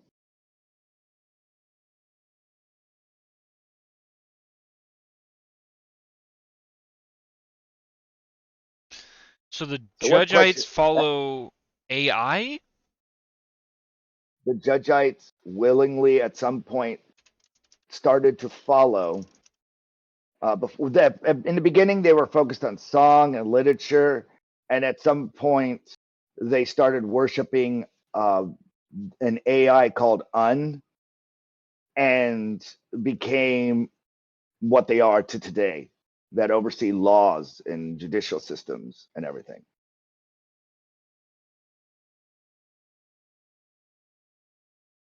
Oh, I bet this is going to be a rude question. Oh, there's Can I ask kiosks him? at the end. Oh, Go okay. ahead. This is my description of them. Willingly started to follow AI at some point after enjoying art and music, period. They Correct. also deal with taxes, period. Well, specifically literature, and specifically Literature. and song. Okay. So literature and song, not so they could tell stories via song, which carried their messages, and they used literature in order to write things down. And so when they came across this AI, and started worshiping it, it became natural that they started writing laws down and governing over them, and that is how they flourished, how they came to be currently. Can I ask him what bird was used? Yeah, actually, it says the why not chicken.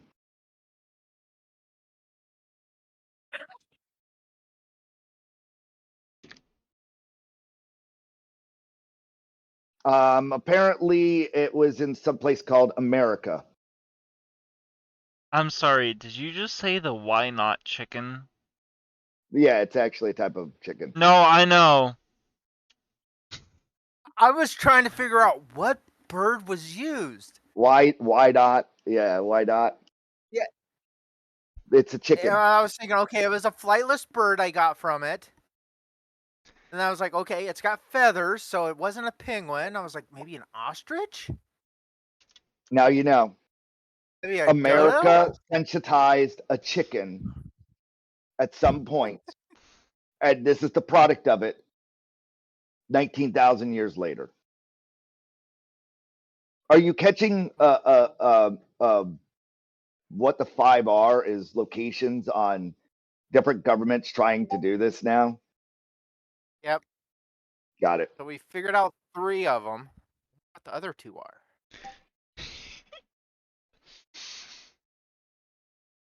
I could be so racist right now, but I'm not.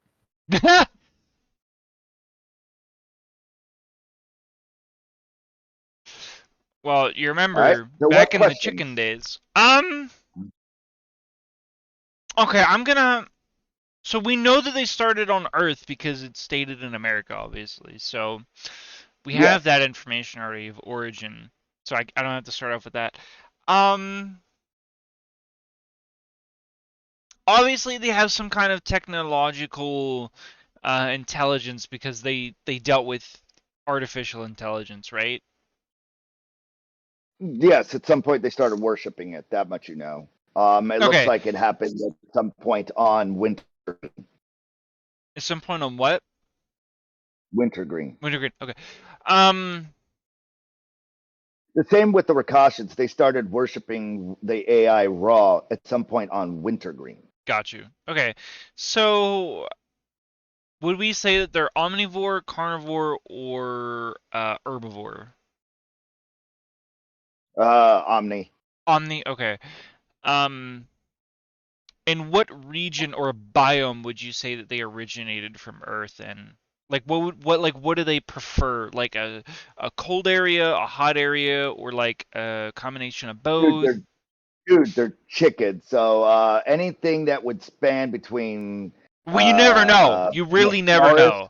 Yeah, I guess temperate forest would be their favored climate. Temperate forest. Okay. However, temperate forest, mountain regions, and grasslands. Got you. Okay. Those are our favorite regions. They are apparently weathered to survive other climates because they have armaments and stuff like that. Okay. Can we? Yeah. I didn't ask this on the others. Can we kind of judge on like how tall these creatures would be? Are they like Oh anywhere God, they between stand like 7 foot tall naturally. 7 foot tall naturally? Okay. Yeah, anywhere between 6'8" to 7'8". If you needed that information. Gotcha. Okay. And then I'm constantly looking up at everything then. Kelly's just like, so how's the weather up there? Yeah. It's raining. It'll be down And to I'll you in tell you about this an much. hour. You've noticed that there's a museum about the armors of the avians, and it shows that they auto height align inside the suit, so all of them are always 8 foot tall inside their armor. That's kind of cool. Yeah. And whatever they're using, they're able to fly with their armor on, not off.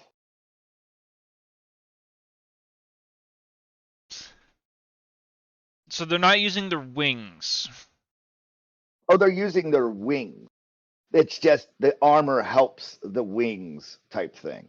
Gotcha. So Okay. with their armor, they're able to become a flightless bird instead of a flight bird instead of a flightless bird. Got you. Okay. They do give you a display of it, and you can lift on it. It's light as hell. Like you could almost say equivalent to mithril. Okay. But sturdy. Correct. And it's this weird. They use something called liquid mercury solidification process, and where it solidifies mercury at temperatures beyond that it would normally turn to liquid, and keeps it in a perpetual state, so it's solidified and is able to be lightweight without causing poisoning issues. No one explains it. It's an avian technology thing. Would you say that they have opposable thumbs?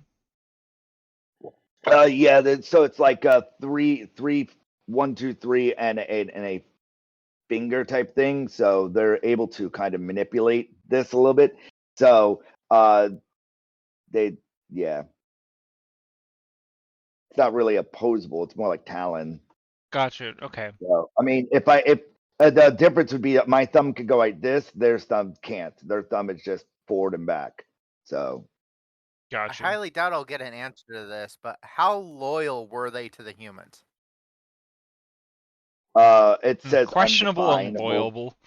loyal. It says undefinable. The question's undefinable. Re-ask your question.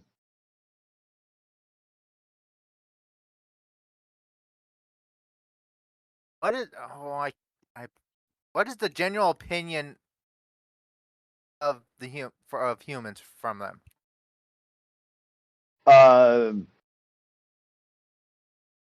Whatever the law states.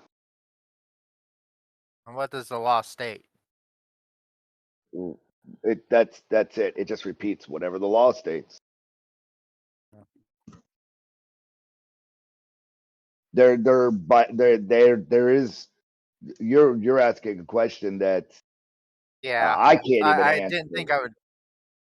Like it's Yeah, I whatever the figured that. law states. I mean, their whole culture is around occupying and upkeeping laws they've been requested to upkeep. They're they just participate in whatever side that they're supposed to be legally dealing with, and that means like they find the answer between both, and they oversee both. They're not favoritists. They're just you know what? You get to a different part of the museum of their escape, and it shows. And I said this earlier. It shows where one section and another section have them stand, and then they write a law, and they signed it, and they hand it to the avians, and then they agree that they will enforce the law for them. They're basically cops. I mean, they're Wintergreen's mall cops. What do you want? Oh, they're not Judge Jed cops? Oh no, they will judge Dredd as a mall cop. Judge Dredd as a mall cop? Yeah, Wow, I'm just that's envisioning that hysterical. right now, like Paul Paul and the balls Blart, yeah. on a fucking mobile school, but only it's like Judge Dredd, and he's like, I will get you. And it's even bad. It's like they'll fly around on their mobile scooter, like who does that? Comes in for landing, and it's God damn it! I need to stop. No, But yes. relate to us how they would come in as a mall cop. I would love to hear this. I've got so many questions now. You got so many questions now. Like, damn it! No, this is about the laws and that. And like, can I just say like, okay, I want this as a law, and it now a law? Okay, so Or is there a process? okay, you get to the very end, and it says, "Would you like to start a new law?"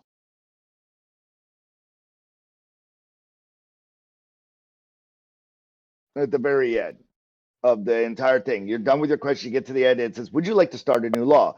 We need all bodies who can represent ownership of said law that's about to be ascertained present, so that they may agree on the law that is about to partake.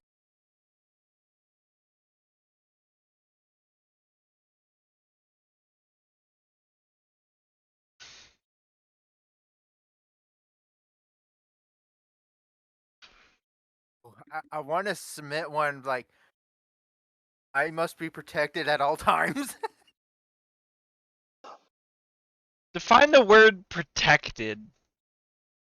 Yeah, I know. Like, do you mean we're putting a device in you protected, or do you mean like you need a bodyguard protected?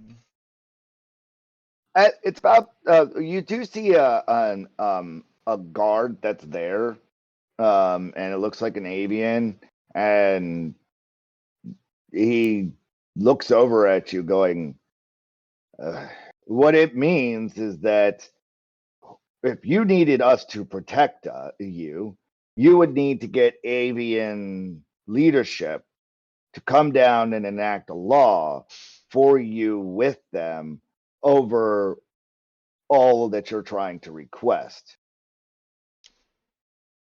Gotcha. So it's like stupid laws can't just get passed. Well, you could always request. The thing is But that right, you could request it. Now, negotiations have to happen. Once the negotiations end, we sit down and we write out the laws. We help you get to the result that you want. And at the end of the result, if parties both agree, they officiate a timestamp of how long this will be enacted for, and then we will govern the law in between both factions. It's an undecision. Like if I was wanting to look up like laws on protecting humans, are there any laws, or where would I go to look up that information? So you would want to go to the Great Birdhouse in order to see all laws that are enacted. We do not keep them in house so that no one could sit there and play rules lawyer. We don't even provide them to said rules lawyer. Rules lawyer. All right, Okay. and where is this great birdhouse? Well, after the celebration, you know what? Yeah. There's a display with cards on it, and that you could go to the Great Birdhouse at your leisure. There is a Thank you. whole ordeal, and you're welcome to go there anytime. So you now have coordinates to the Great Birdhouse for your ship. Sweet. You've unlocked a waypoint. We've unlocked a waypoint. Oh, we've unlocked two. Earth Yeah. and the birdhouse. Nice. No. The Great Birdhouse. Yes, Sorry, the Great Birdhouse on the. You gotta The be real Great Birdhouse on the specific about mountain. that shit. I can see Kavi coming back. Okay, well I'm just gonna teleport you randomly. It's called the Great Birdhouse on the mountain. That's the actual name of the place. The Great Birdhouse on the mountain town. The Great Birdhouse on the mountain village. Fantastico. But yes, it's the Great Birdhouse on the mountain. So with that, do we want to try to get through one more museum and then call it for tonight? Yeah, one more museum's fine. Yep. Okay. You all step out of the museum. Where would you like to go next? 7. Another one of the Great Five. Another one of the Great Five. Okay. Yeah, I agree with that. Like, can we discern, like, what might be the Great Five? Oh, we can always ask. We already know okay. where they're located. Okay, so there's 2 more selections, but they're actually on the other side of this, so you're unable to get to them this game session. Gotcha. So you'll have to find out what the other 2 are next game session. What is currently available at the moment as you're passing is there's the Museum of the Zedite, there's the Museum of the Anabot, there's the Museum of the Orcs, the Vassals, the Dwarves, and the Humbles.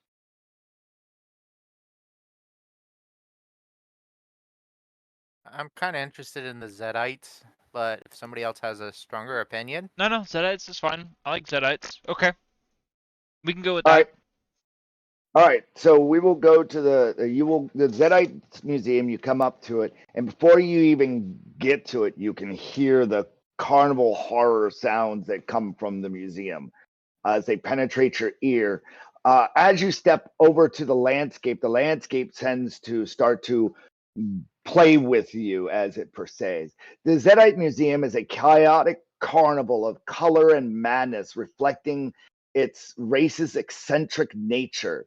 From the entrance, the museum feels more like a bizarre funhouse than a traditional museum. Its distorted mirrors, laughing holograms, and strange echo sounds throughout the halls. The Zedite are known for their role playing and their society, and with their society built around adopting cultural archetypes, from fierce warriors from shows of the gone past to twisted jesters as well from horror tales. The Zedite's true form is kept a mystery, apparently, but the museum does speculate for you that the human-like appearances are mere facades. Some displays inside of it suggest that At first, you thought it was a horror exhibit, but it was beneath a human exterior. It was just a fleshy, no skeletal structure, allowing them to shift and mold their forms. The museum leaves you with a very unsettling, cryptic note of images suggesting the Zedites' deeper nature and true origins remain hidden. So it's like a literal definition of the insane clown posse. Gotcha. The very end of it does show that there are 7 types of Zedites. 7 types? There are 7 types of Zedites, 7 sects of Zedites, and they all are culturally, yeah. So there's not just one; there's 7. Any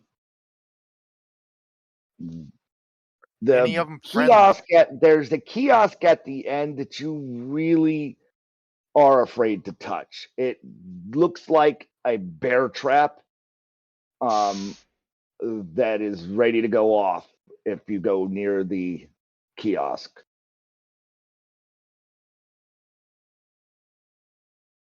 On where you're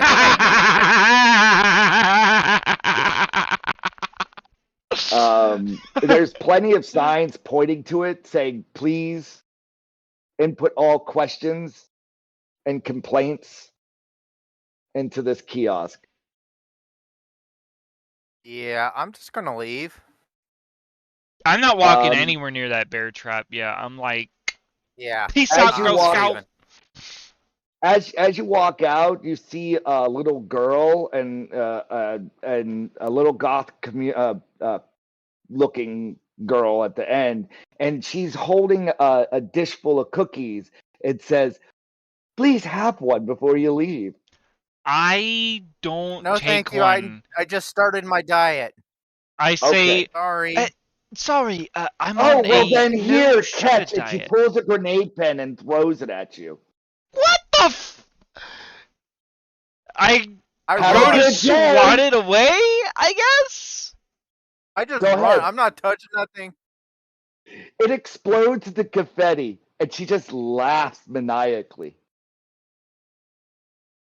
I don't know if I like them or hate them. You look back, and the girl is gone. It's like the reverse Batman. the Joker was a Batman. Yes, exactly. Yes. Yes. Yeah, I don't know. With that, you've gone to the Museum of the Zedite. Do you want to continue or call it a night? I'm more? fine for right now. One more? All right. The very next one, or do you want to choose? Huh? Do you want to go to the very next museum, or do you want to choose? Because you've basically been going right down the line almost. Yeah, let's go. Right, keep going down the line then. Yeah. They're right across from the Zedites. There's like a stark difference of gloom and doom and survival and rainbows across the way, and it says Anobots. I thought you were gonna say Tiny Tina's Wonderland, Okay, bro. I'm more terrified about this one. I think I want to go back to this. They want to go back to the doom and gloom. The Museum of Anabot. The Anabot Museum is a very serene, nature-filled space with lots of copper everywhere as you walk up into it. It's very serene and very, very pleasing as you walk up to it. Is this like the same kind of copper thing that our animal friends were highlighting? Oh, Was it yeah. that kind? Yes. Oh. Yeah. Okay, so we know this one's at least good. As you start to walk over towards it, you notice that the flooring, or I guess you could say the walkway that you went on, goes straight from iron to copper, and that is like the sidewalk itself is built right to it as all iron on the Zedite side and all copper, the road, street, and everything as you step over to it.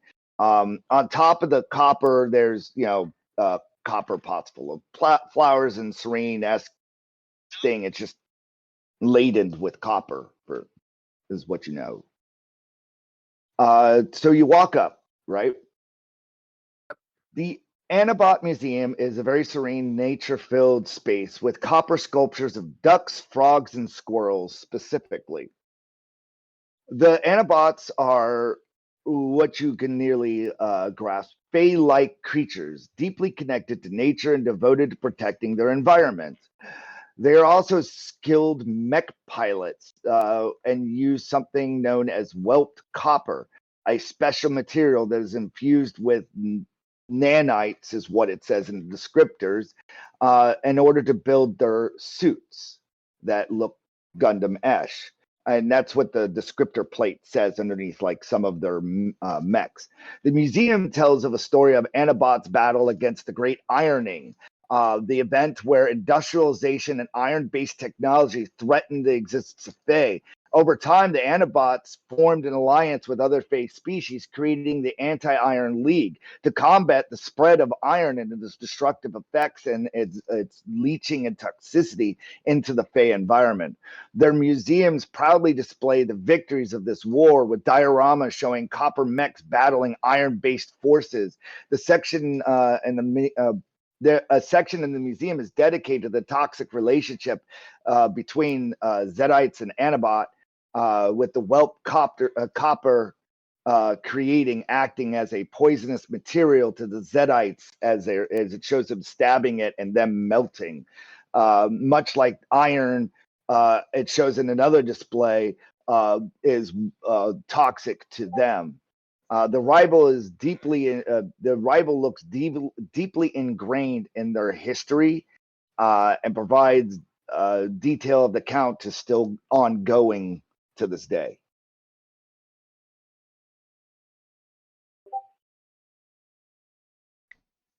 You feel comfier? How do you feel comfy? What? You're a Saurian. You should feel comfy in Saurian mythology, realism, history thing. He's changing though. Yeah, I guess so. True that. True. I forgot. You feel good there, but better here. Okay. Alright, I'll give you that. You do notice that Harley's features seem to have smoothed over a lot more, and her scales seem to glisten a little bit softer. Glisten? I don't know if I like the word glisten on that. Okay. Glisten a little bit softer. She's getting younger, dude! Okay. She's shrinking? At the very end, Yeah, is she shrinking? Is she shorter? No. No? Okay. No, she's not shorter. Reverse She just looks like aging. her scales are slowly softening Bro, and slickening. You ever seen like a salamander, how it's still got scales? Yeah. Okay, so you've visually noticed that her scales have become more salamander looking and less what it was.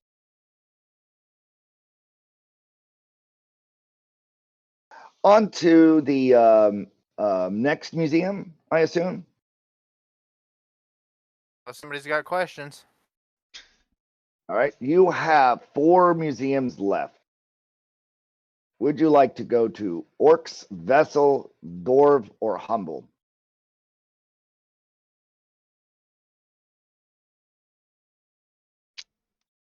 I just say we just go to the next one.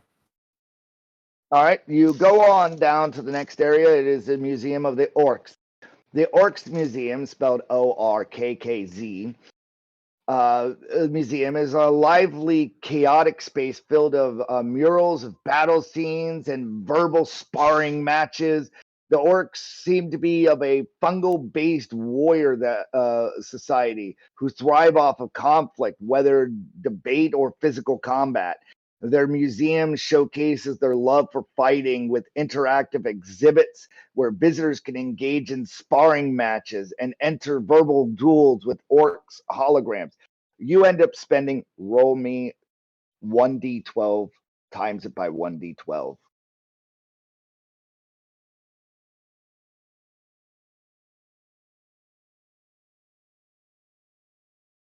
So 2d12.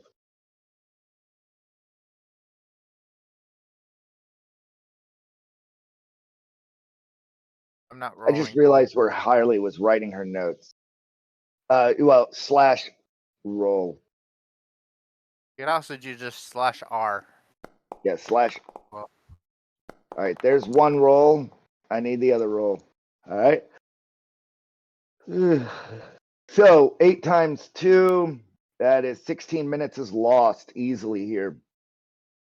On these displays, as you all actually have fun for once, going through the different debating tactics that orcs have, and their different types of wrestling and fighting. And the section on the museum that you get to towards the end is about their fungal biology. When orcs are wounded or die, they release spores that eventually grow into new orcs. These regenerative cycle is displayed in detailed holograms showing how spores spread and develop over time. The museum also explains how orcs' genderless nature, emphasizing that they reproduce through conflict, as every battle or death brings them closer to new life. For Warhammer 40k orcs, but friendlier.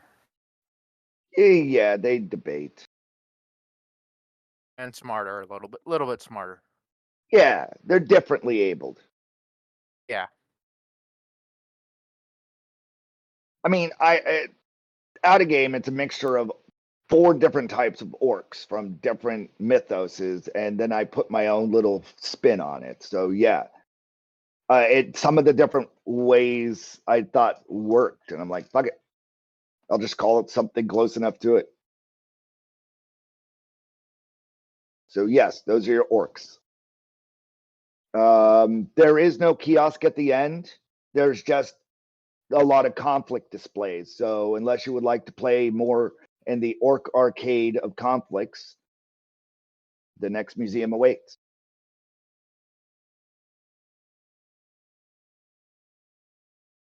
Next one it is. All right, you get to a set of 3s and an 8. You come to an intersection, and these are going to be 3 museums that we're going to go through back to back, and this is going to be the final one for the night. You come to a trio of 3 museums. In the middle stands a bird avian statue depicting the law, and it's highlighting in 3 different directions, like red, blue, purple, and the purple's face towards the humble. Nearest you can gather, if you go over to the plaque, it says, "We here officiate the laws of these 3." And then it goes section, subcase, blah, blah, blah, blah. Please see the Great Birdcage if you'd like to know more about this law. With that said, beyond this is on to the next section will be next campaign. The 3 museums Next you're at right campaign, now. what? Next campaign session. Okay, I'm like, hold on a minute. Yeah, we're going to be at this part for a while. Next campaign. This is where you get to level 20. God, I'll that's imagine. crazy. No. So the 3 museums that you're at is the Vessel, the Dwarf, and the Humbles. Okay. The very first one is the Vessel of the Museum of the Vessel.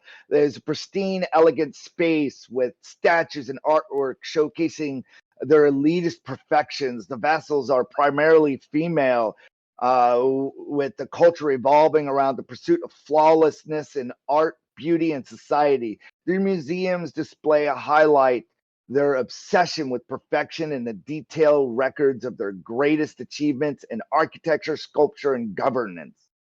Visitors can explore the exhibits that explain how the vessel's desire for perfection extends to their relationships with other species. The vessel are known for looking down on those who fail to meet these standards, and the museum makes no attempt to hide their elitisms One exhibit even suggests that the vassals view themselves as the true rulers of this planet, despite the presence of every other species. So there's a bunch of pictures of Kelly all around because they No, these prefer are all perfection, elves. right? No, sadly not. You're not their ideal type. Someone a little bit thinner, a little bit taller, Wow, a little bit thinner, dude, a bruh. little bit thinner, a little bit Bruh. taller, a little bit Ah! cuter. In fact, it just seems you're just a little bit short. Nose in the air, exactly. Shoot on sight. Gotcha. SOS. You're like, I'm good. This is a bunch of snooty assholes. I'm moving on. And none of you bother really asking any vassal questions of their vassal kind. You go directly over to the dwarves, and their museum is rugged. I've got one question for it. Why? Okay, what do you type What's in? the best way to kill one of them? It says love. Oh, alright, I look at Kelly and Mary and I'm like, hey, you're up.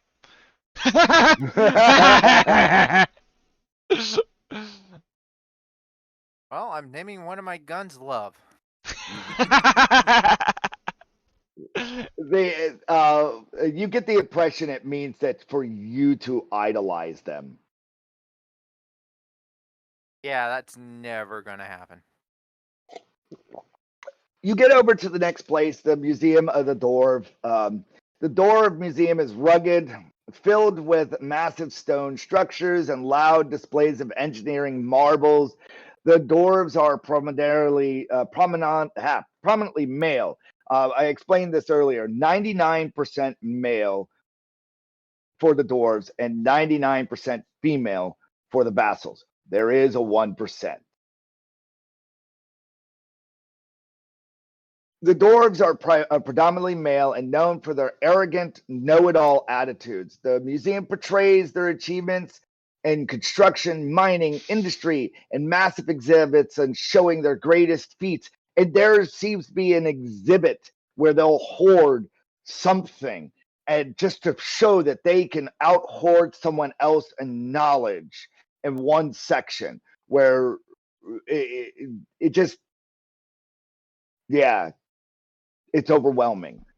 Visitors are encouraged to test their engineering skills through interactive games, and the museum doesn't shy away from showing off their bravado on how, when you go to complete the game, it shows how a dwarf would do it.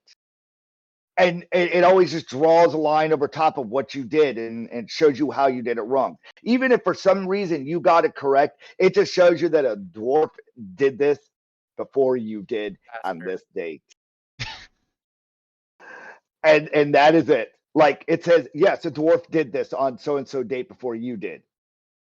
And it's like, there is also displays explaining their strained relationship with the vassals. Both species view themselves as superior to each other, apparently. And you are on the outskirts. What one question would you like to ask? What does a female dwarf look like? It says unknown. Damn it. The actual response is a female dwarf. Pictures? Oh, it's only a text display for some reason. Oh. It does like one of those. It does an ASCII printout. Well, that's my one question. So let's get on to the very last museum of the day, where you'll probably be able to get better answers. The Museum of Humbles. The Humble Museum is the last museum of the first half of the day of museums. The museum is a cozy home-like space with fireplaces, gardens, and simple, well-crafted furniture. The smell of warm, inviting meats, cheeses, and all sorts of food permeate the air. The Humbles are very peaceful inside the museum and start labeling themselves at something called half folk. And they eventually landed on the name Humbles. I lost my place. It seems that the one diorama that you first come across shows a vessel and a dwarf mom and dad standing over, putting their hand on a half folk as a child. The museum showcases their way of life with exhibits on farming, cooking, and family life. The visitors can relax in garden spaces and learn about the Humbles' love for peace and community, despite that their origins as offsprings of the elitist vassals and the arrogant dwarves. Humbles are carved out of a peaceful existence, preferring life as a simplicity over the ambitions of what their parents' races were. And you're at their kiosk at the very end. And the kiosk is different. It is just this happy looking guy at the end of it. And you realize it's an animatronic, Humble, that greets you and answers.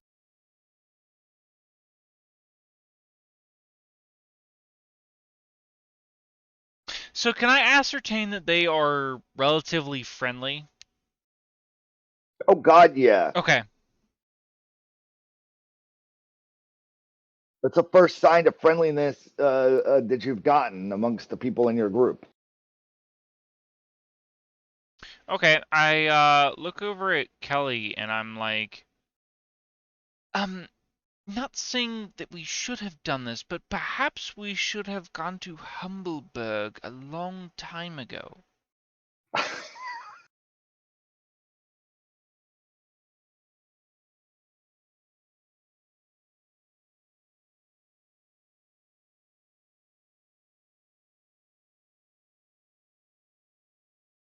Harley's just like, yeah.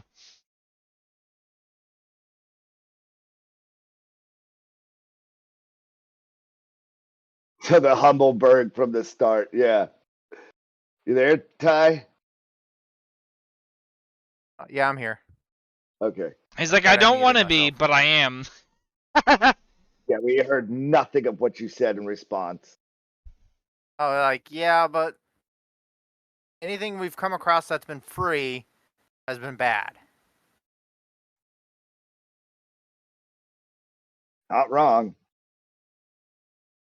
So we've had nothing but suspicion until this. Okay, saying I that would it's like to been ask seriously then, bad. why are they so friendly?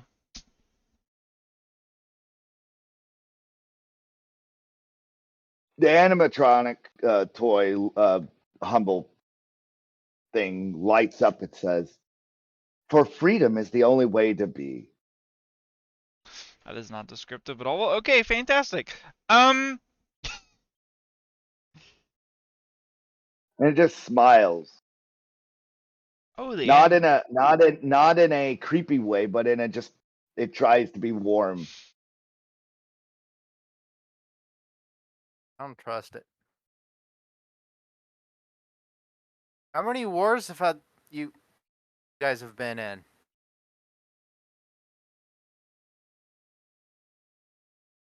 Zero.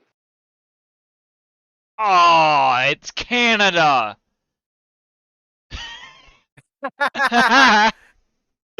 Canada basically wrote Geneva, the Geneva Conventions.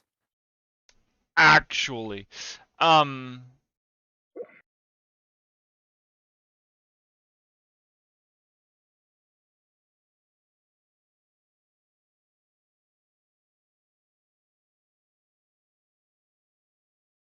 When you're done asking questions of this bot, we'll wrap things up.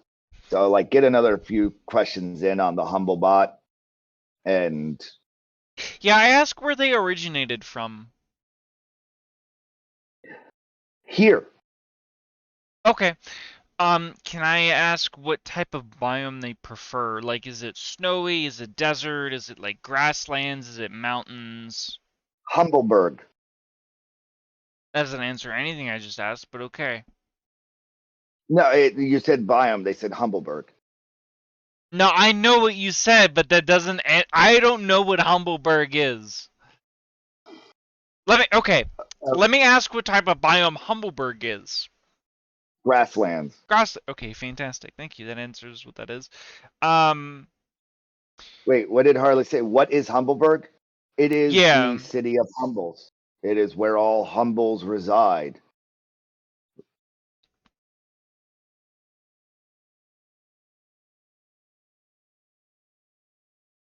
What is their opinion on humans, if anything? Or is It it says unknown? humbles have never met humans before. Oh.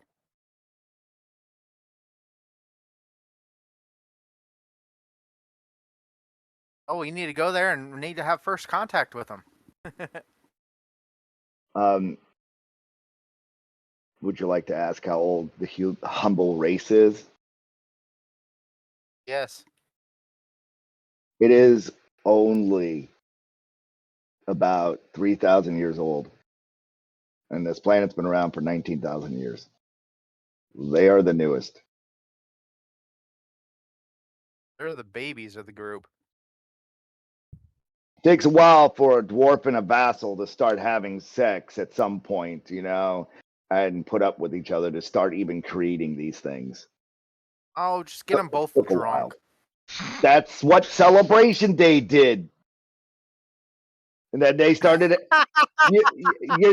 you start. So the Anabots, it's giving you this information. That's what that did. Not the mama. The Not vassals, the mama. the vassals and the dwarves didn't want to put up with the babies, and now they give them to the birds, and we play all day. Wow. And we play all day, he says. It's crazy. So think of it like a reverse stork scenario. Reverse stork snare. Okay, now thinking back when they were taking those bags to the run robot, was it mainly vassals taking them? Well, they were in human disguise. Oh, that's right. We wouldn't know. So it just looked like certain humans carrying bags. Can I ask the robot if that was what was happening? Yeah, you asked the animatronic, it lights up. It says yes. This is the law that they requested the judgeites to enforce. Some of them regret it to this day. However, the humbles will always be free to play. That makes sense now. Get it? Free to play. Yeah. Good. Raid Shadow Legends. Sponsored by Raid Shadow Legends. No.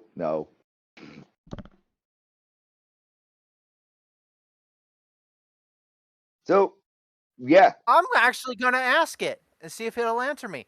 What were the Fab Five? Oh, it doesn't know that answer. Oh, figures. It's a humble museum. It talks about humble. It's very humble. Yeah. Yeah. Any questions up into relating to the humble's existence is what you have at your disposal to ask. Are humbles able to reproduce by themselves? Yes. By themselves? What does that mean? Let me just find a corner real quick. Okay, so humbles, you get a pop-up. You get a pop-up display of the animatronic. No, I don't want a pop-up display. Just text. Can we just do text? A pop-up display giving some text showing you percentages, and it says a half folk, a humble that mates with a humble has a 1% chance that its offspring will be vassal or dwarf. And if so, they will be left to their choices on when they want to leave Humbleberg. Wait a minute. So they're like a mixture between. Correct me if I'm wrong. They're a mixture between Vassal and dwarf. halflings and the Amish, right? Yeah, you could Amish, Hobbit, halflings, and farmers. That's them. You got that. Yeah. Think of the Amish. Yeah, That's that would be working. fantastic. I love it. Yeah. Can a Solarian and a vassal make a Humberg? Make a Or is humble. it just those two races? Yeah, humble. Sorry. Or is it just the dwarves and the vassals? It says You unknown. what I'm trying to say? Yeah, no, it says unknown. No one's ever unknown. Okay. Unknown result. Unknown. Any further questions? You start to realize that apparently there was no one knows what the results are of humans with any species at this point. No, I'm talking about like a vassal and a lizard person. If that would make- So you asking whether a Saurian and a humble? No, Yeah, Saurian. no. Reptilian and dino and humble DNA do not mix. I was just wondering if they were one of those catch-all races. Now, after further diving into all of that and asking it, what you're able to glean from this, instead of rolling common knowledge, I'll just tell you, what you glean is that the dwarves and the vassals during celebration day sometimes end up together, and they'll end up having an offspring, and it's a humble. It's a half folk. And they went to the avians and said, we don't want these kids, because they were both being arrogant and perfectionists. They couldn't come to an agreement. And so they had a law enacted where the avians take all their children away every year. And so they have to deliver them. And if they ever fail to deliver them, some other vassal or dwarf will immediately pick up the bag and start walking the child to the avian drop-off points. And if they're ever seen not, the avians will just murder anybody who fails to bring a bag. And they'll go, and that's the law that they agreed to. With that being said, considering the nanoswarm scoops everybody to this area, they're kind of forced to do this now. And all the half folk end up in Humbleberg, or the Humbles. That is what you've learned today. Fantastico. Yeah. And with that, apparently that's where they go. The Humble Society is pretty much a free registration, free city, where everything is free to play, free to do, free for everybody, free for all. I don't trust it. Yes, it would be classified as an orphan's home. That's a very good description. The avians regulate the orphans between whenever a half folk is born.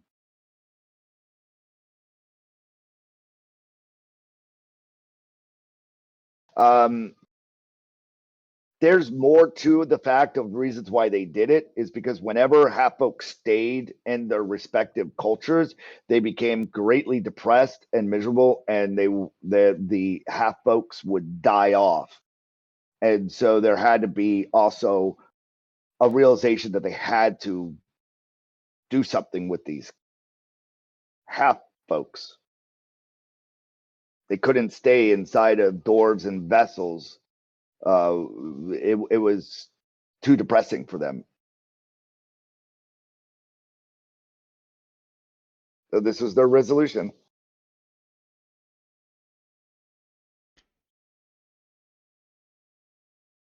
Questions? Not that I can think of. Yeah, I can't think of anything. I've asked the weird questions I was going to ask. We're going to pick up where the battle grid landed at David's feet as everybody was walking up, because David this entire time was outside of the museums going, nah, I don't participate, and waited for everyone to go in and out of the museums, and now is left out of the loop, kind of, sort of. They'll get to catch up at some point. The battle grid pops up. It's a nature scene. And you see what's before you is a whole forest ruin. You see what you see, right? There's a bunch of lycanthropes up in front of you. And with that, combat's going to start. And the first thing I need is for you all to remember how you were able to ascertain knowledge of the battle grids when it comes to your turn. In short, someone with electronics can point out where the things are so that the hacker can hack them. Also, you've also remembered that in a battle grid, somebody is controlling the battle grid.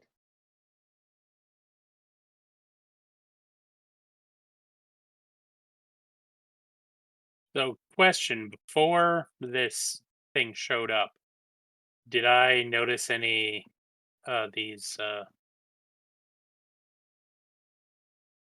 Creature thing?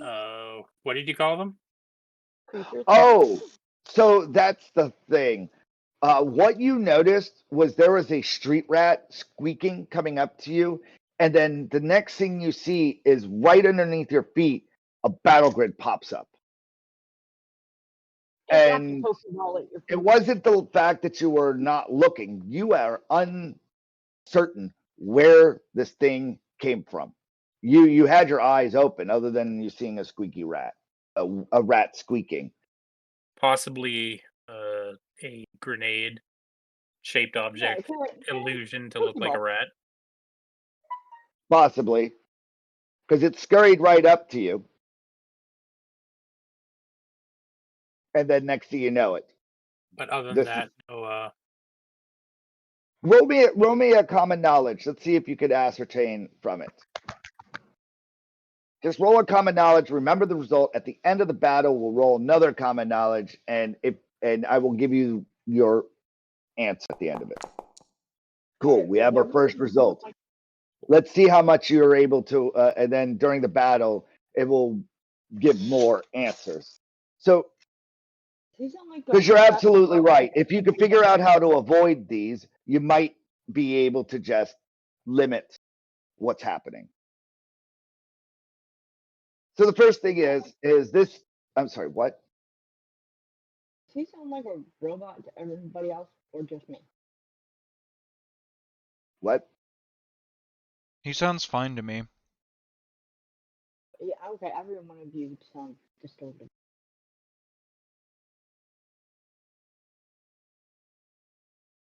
Beep boop.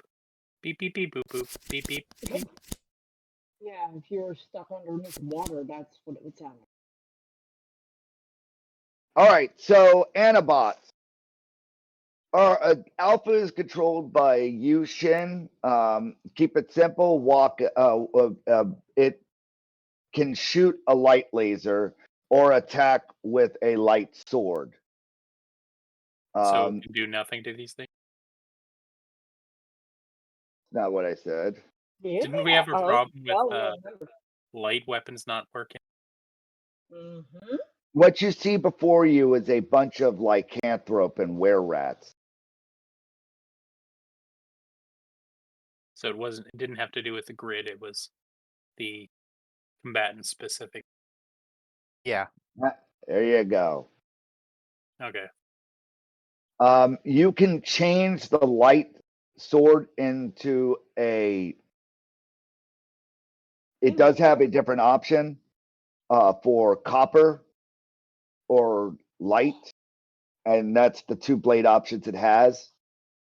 And same with the gun, it could shoot copper bullets, apparently, as a projectile, or light. Those are the 2 things that it has. So you either choose your munition or type of damage, be it silver bullets. Silver.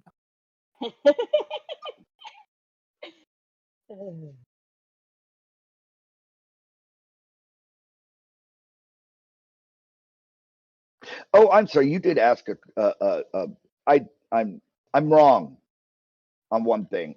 You're absolutely right. My bad. No, it's a light sword or it's a silver weapon, not a copper weapon. No. For the bullets, they're silver bullets. Why is he shooting alcohol? God damn. Four silver bullets. So yes. Just a grenade launcher launching beer cans. You know what? Fuck it. Yeah, just that brain. My brain melted from that one. So give me a second. I have to readjust. I'm trying to remember. I spent so much time on other things and I forgot about some of the aspects of this. So I got to make sure I have the right characters. So each of these Anabots at the moment, they have a light sword or a copper sword for an option. They also have light rounds, as in they're shooting beams of light or they have copper rounds. Not silver. Not silver. I'm getting confused. Now, I will tell you this much. What my confusion is that, yes, they are weak to silver as lycanthropes. I wasn't trying to state that out. I was trying to remember game facts and it kind of slipped out wrong. So, yes, copper and light are your tools at your disposal.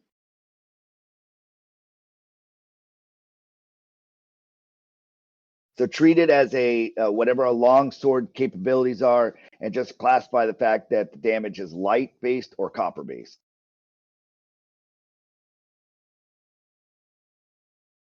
Of course, my cat had to do that. And just so everybody knows, there's more than just 3 on here to force the fight. Some of them blend in really well with the background. Yep. It's almost intentional. Done. One here. Here. So the very first person up is the Anabot. Tell me where you want to move and what you want to shoot. What do you want to do for a weapon type? Yours is this one right here.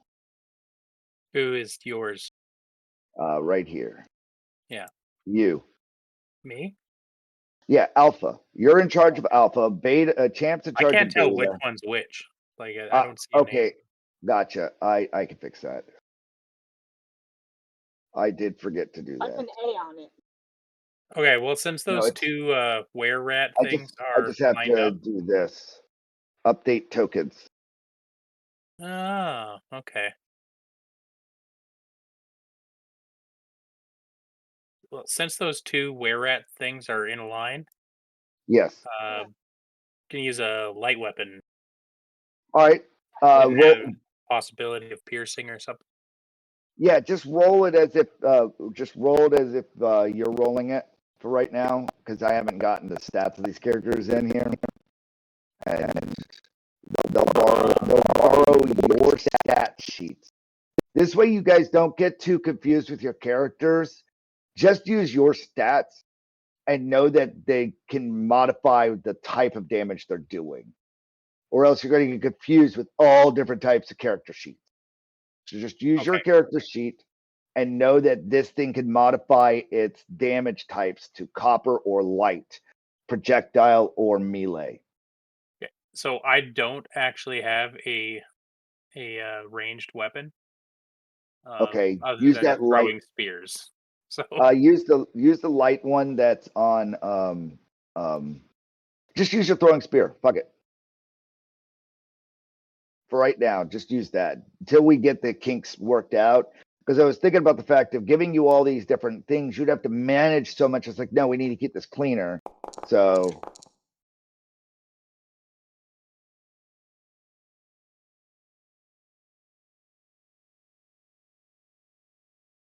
Where's our dwarf friend? I haven't introduced him yet as a character you can use on the map. Eh. I wasn't expecting you all to actually roll that in the beginning before we got So- there. bye. 4 or higher succeeds in hitting, then you just roll for damage.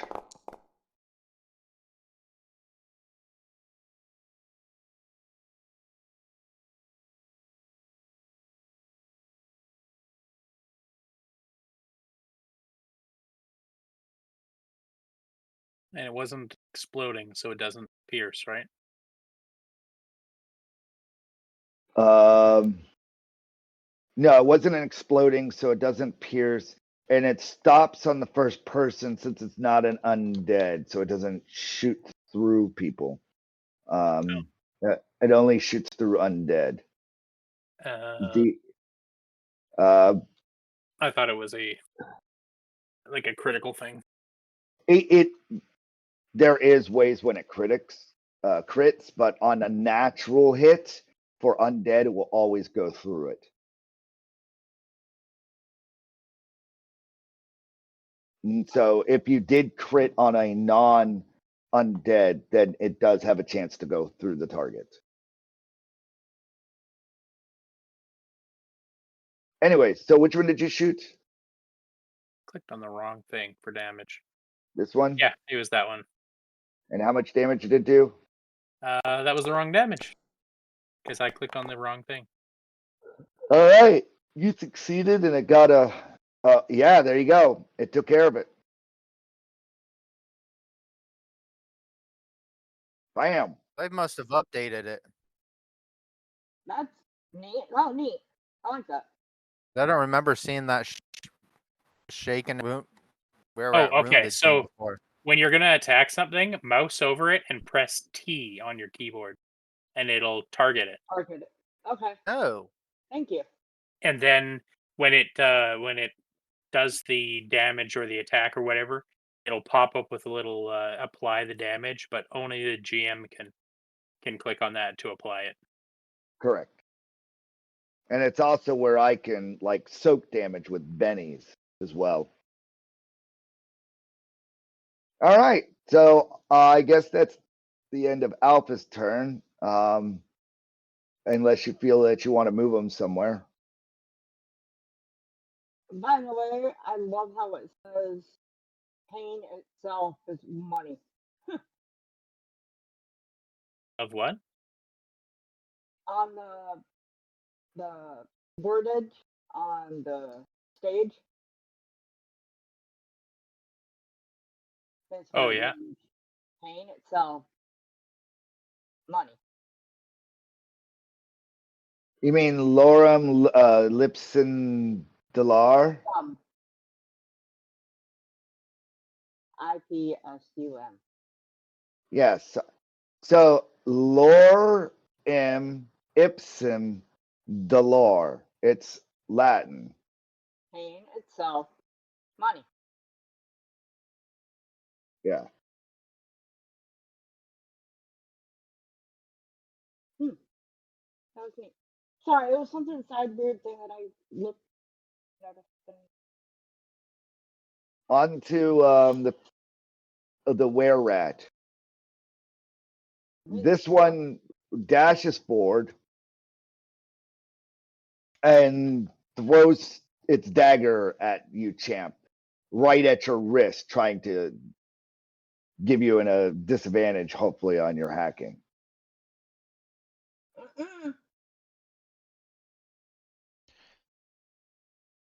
See. And it critically fails, eh? Succeeds. Does it hurt?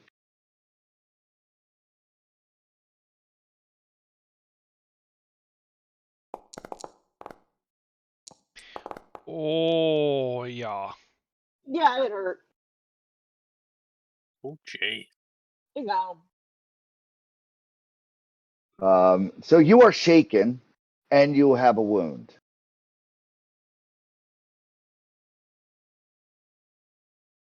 And then it's on to the next person. And now you have a dagger in the hand that you have that is holding your tablet. I need you to roll a vigor check to not drop your tablet. Right now? When it's your turn. Okay. How about Alpha? This one howls and well moves. My turn. My turn. This one Bolting over. My turn.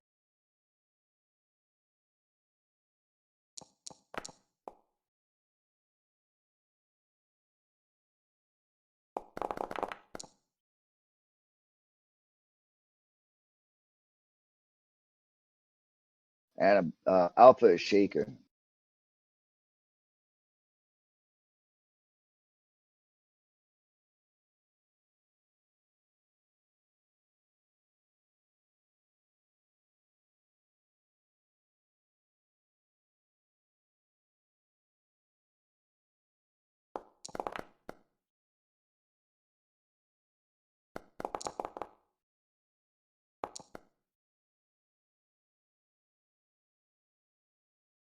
Alpha is wounded as daggers just cut right into the copper, almost shredding it.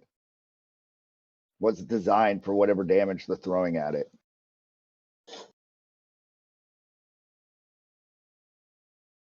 Daggers It gets with hand grenades attached to them.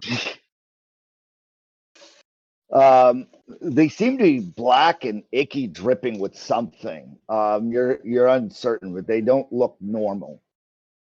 This one jumps up on Beta and starts stabbing into the head of the Beta.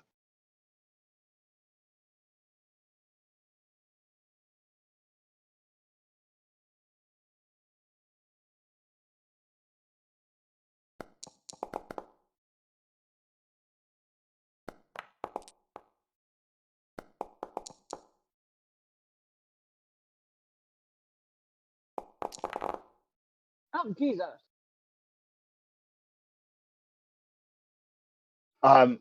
You hear the Beta inside squeal. You think that it might have actually hit Beta in the cockpit somehow.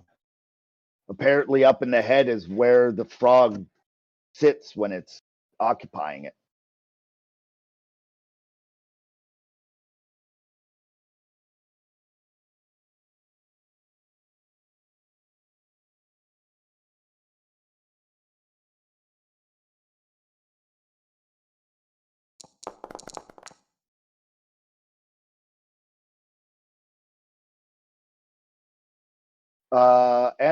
Okay, so Beta is still shaken, and it's what do you want to do with Beta, champ? What do you want Beta to do?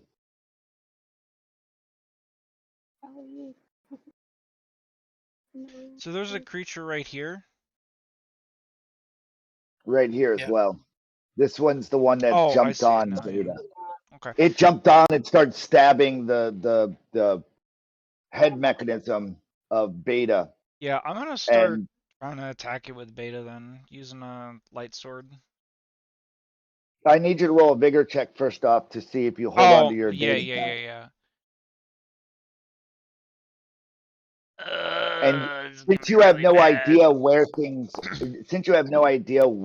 are, do you want to do a blind hack? Which means you just reach out and whatever I randomize is what you try to hack. All right, yeah, let's go with that. All right.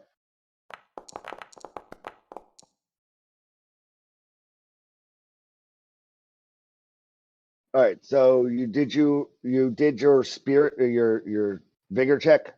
Yeah, I got an 8 out of that.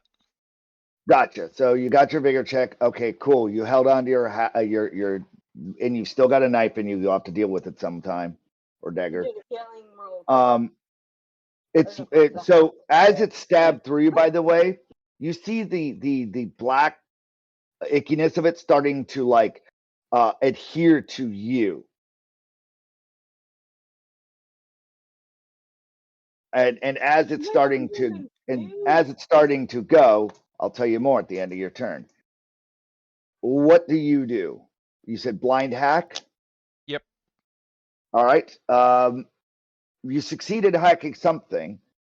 Do you want to turn it on or turn it off? On. Let's turn it on. Whatever Okay. it is. All the pillars light up and everything has a luminescent glow about it, and so it made it so everything is uncamouflaged. So it's almost as if fairy fire is on everything. Yes. Including you. Good. For intensive purposes, nobody can do a stealth type thing. Do we have advantage on attacks? Yeah, in all intensive purposes, everybody is unable to do stealth type thing. It doesn't do advantages or disadvantages. Everyone's having the same problem. You're just not camouflaged. Gotcha. So what do I need to do to roll for a light sword attack then? Well, your hacking is what your action is. Yeah, but what's Beta doing though is what I'm asking. Oh, I thought you were asking what you were doing for your turn, because I was like, Well, because Beta it goes on skipped my over turn because you Beta. asked me Yeah, Beta, yeah, right? yeah. Yeah. My bad. You were asked. My bad. Beta does have a light sword or a copper sword or light projectile or a copper projectile. Yeah, I'm using or a light sword on it, yeah. Okay, yeah, go for it. So pulls out the little lightsaber and hits it with solidified light. So what do I roll for that though? I'll roll whatever you have on your character for melee. But I don't, that's the problem. Oh, I have natural bite. Yeah, That'll work. roll something. Well, you're rolling your fighting skill. It's strength +4 for a natural bite. Yeah, but that's the damage you still have to roll to hit. Oh, there you go. I got a 5.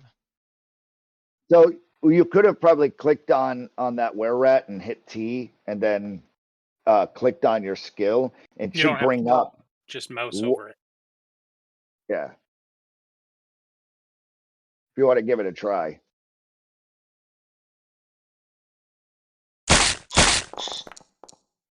Wow, that's loud. And you miss. Well, I rolled before that. What do you mean I missed? I'm just showing you what it does. Go ahead and re-roll it until it succeeds. Oh my, what? Dude, now it's not gonna hit. Okay, there we go. Oh, that was a miss. Yeah. Do it again. This is a reason -3 you have a roll, negative. and I don't know why. Well, it tells you because you're unskilled at fighting and you are wounded. So you get a Oh, -1 that's right. because of the wound and a -2. Why 'cause am you're I unskilled in natural biting though? It's natural. Yeah, it's natural. It doesn't mean it's practiced. You're not skilled in fighting. That's how everything goes in this game. You have to be skilled in fighting to do anything that's melee oriented, skilled in shooting to do anything projectile. Yeah, well that -3 oriented. shouldn't be there though, because it's for beta, so it's a 4. Yes, no, I'm gathering on that. Okay, so I'm not for gonna what- keep rolling for- because it's gonna take me forever to roll a freaking Yeah. 6. I'm tracking what it's saying. I wanted it to hold on. Let me. I would change literally this. have to roll a 6 for it to hit. Or a 5. I think a 5 would work too. It's 5 - 3. Either way, you Yeah. get the picture. It hits. It's shaken, and we're moving on. Blah. Oh, I gotta roll for damage though. Yeah, roll for damage then. It doesn't do enough. All right, cool. Oh. There we go. Now we can move You on. you needed a 6 to beat for damage in order to do damage. You rolled a 5. Moving on to Harley. What are you doing? Way over in the fucking corner. Yes. I'm about to run. But I can get a better shot off at the werewolf, big ugly werewolf. Keeps telling them what to do.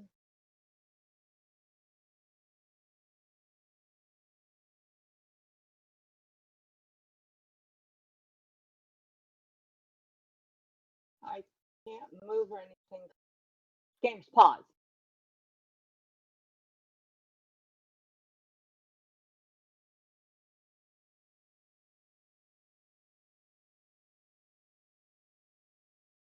Just enough movement, right? To not count against.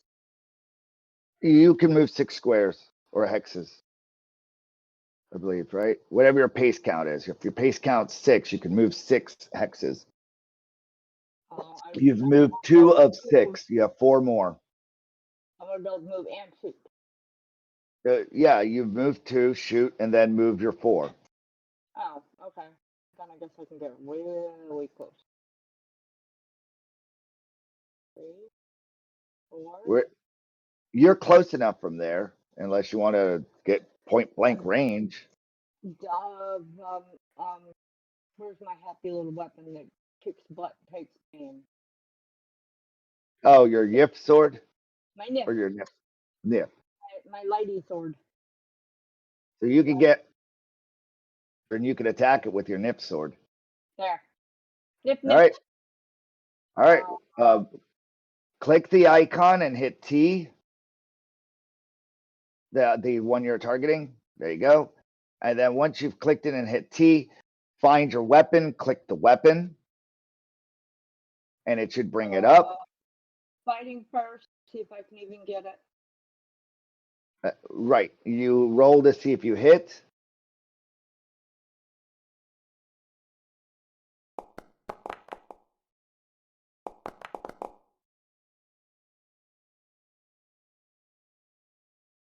Okay, so there's a better way to do this. Hold on. You have the werewolf targeted. Go to your weapon and click your weapon.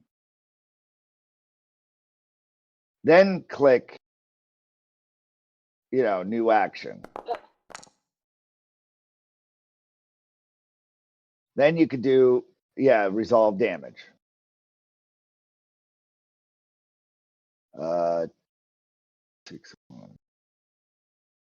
And you cleave right through it, and it leaves a gash open.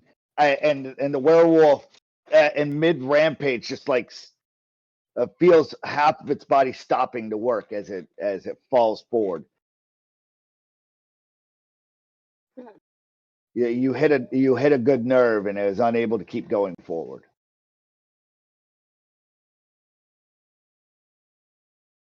So I just click resolve damage. I already resolved it for you. I clicked resolve for you. But yes, in the future, you would click resolve damage. All right, so you moved, you attacked, and you decimated something. That is pretty much it. Do you have anything? That's all I can do right now. All right, champ. You did your little hacking thing. I need you to roll me a notice check.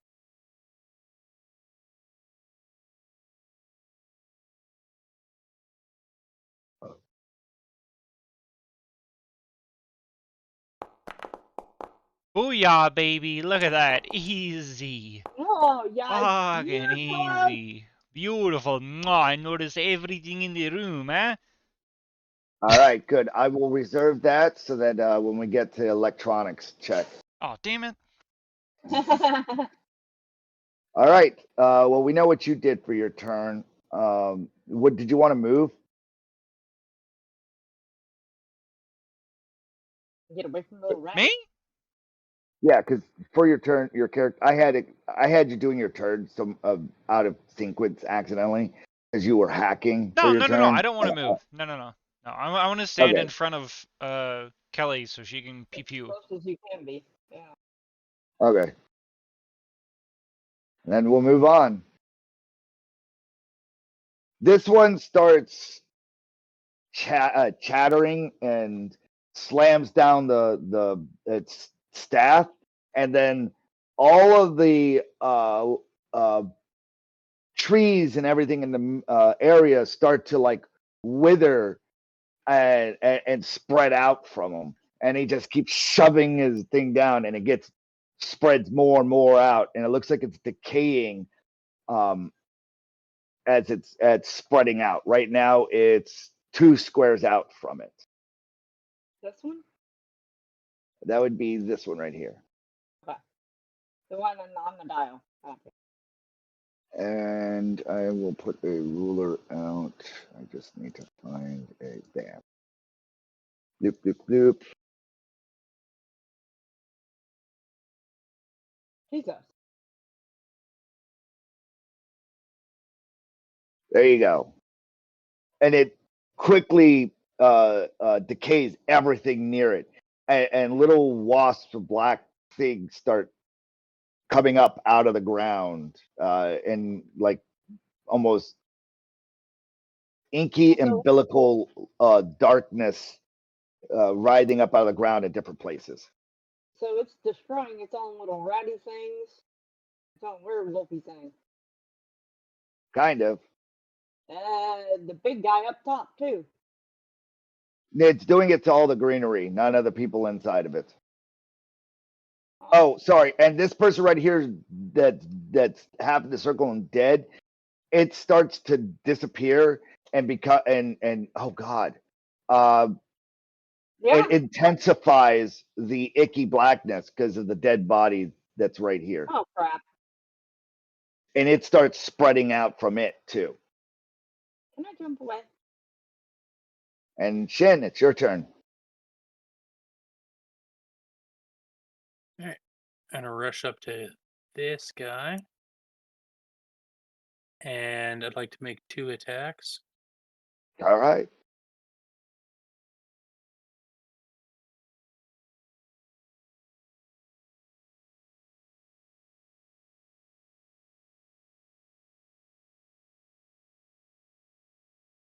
So do it at a -1, right?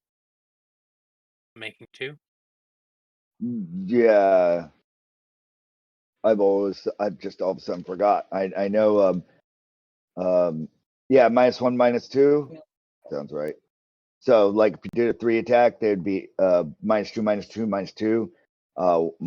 2 attacks is -1, -1. 1 attack is no minuses.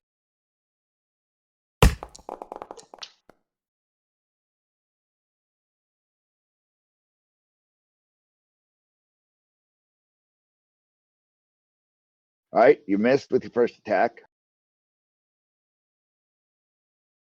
Unless you'd like to Benny it. Swear. I will Benny it for him. Yeah. You're Oh, I got a few. All right, re-roll. welcome. Yeah. Hey! I can't believe that worked. You succeed in hitting.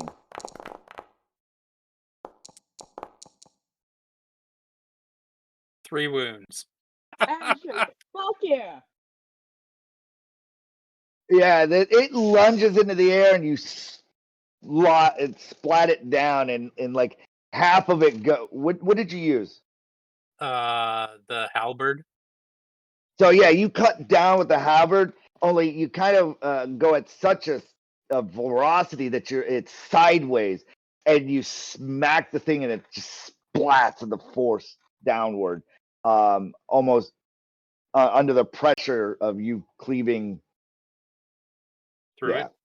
Okay. Yeah, like you cleave through it almost sideways, and so it kind of knocked it out of the air as it was lunging forward, and yeah, with such force, it smacked against the battle grid and splattered some. Forgot to targeted the wrong. First off, you have to. What did you do next? Hit the other where rat. Well, you missed it.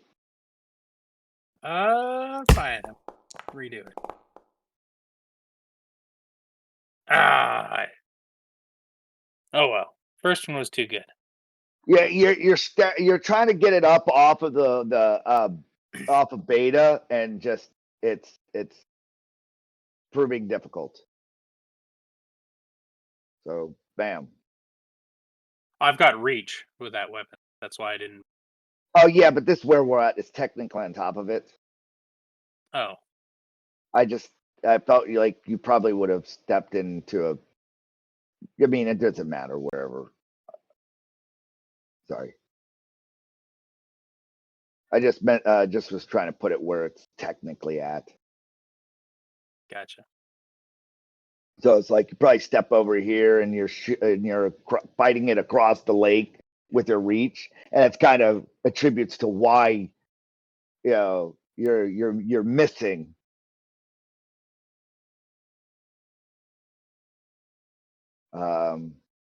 Is that it, or do you want to move more? D10. So bad. That's horrible. Nope. Those were the two attacks I gonna do. This lunges forward at a rapid speed, and it seems to get faster as it's running.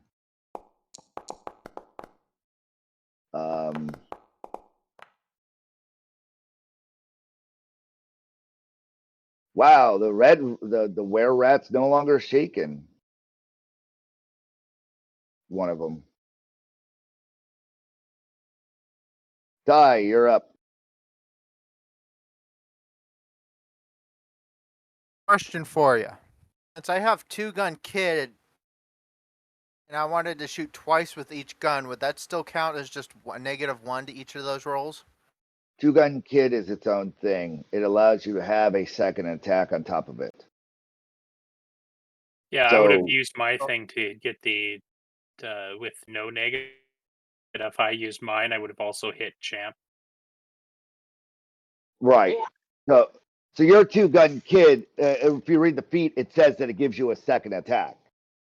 With no negative. With no negative. So when you two-gun kid, you just need to have two weapons. If you have so if you're like out of ammo on one, then you're only going to one gun kid it. You can't get two shots out of the same gun. That's pretty much your only setback. Is if I was to attack 4 times, what would my negative be then? Negative you're talking about two. You're talking about two-gun kidding twice. Yeah. Yeah, so it would be -1 to everything. I don't know if I don't know if two-gun kid allows you to do it twice though. I think what you're talking about is you'll two-gun kid your first attack, and then you have another attack on top of it, giving you a total of 3, not 4. Okay. Because that would become overpowerful. In essence, you're able to get up to 4 attacks by taking a -2 to everything, which is 1 more than most.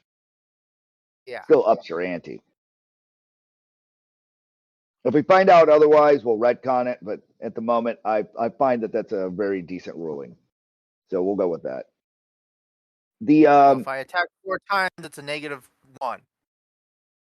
If you attack 4 times, it's -2, 2, 2, 2. If you attack 3 times, it's -1, 1, 1, 1. If you attack 2 times, it's just your regular two-gun kit. No minuses. Okay, gotcha. Tracking? Gotcha. Yep. Is number 1 still being attacked?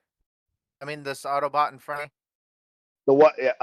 No one's hit it, and it's trying to get into. It's trying to get into beta. So what I need to know is how many attacks you choose to take. I'm going to attack 3 times. Okay, don't worry about where they're going at the moment. So we know you're going to attack 3 times. And I need you to roll an electronics check first. And which one of your attacks do you want to be your electronics attack? Huh? I'm just attacking Yeah, the were rat. So you have 3 actions, technically. Or I should say, He's doing an electronic. let me attack, rephrase this. and there's 2 You're actions. thinking of it in attacks when it's actions. You can have 1, 2, or 3 actions every turn. One of your actions would be to do Two Gun Kid. Your second action, are you going to roll your electronics so you know who is the hacker in the room and where the shit is? That'd be good. No, I just want to shoot shit. Okay. So there you go. You're leaving Champ blind. Got it. So take your 3 shots at -1. And what do you target? Well, I first want to target the were rat with, and then I want to attack this guy in the back here with the last shot. All right. So go for it. It can't target over the one that's this Oh, robot. I'm sorry. You need me to move that.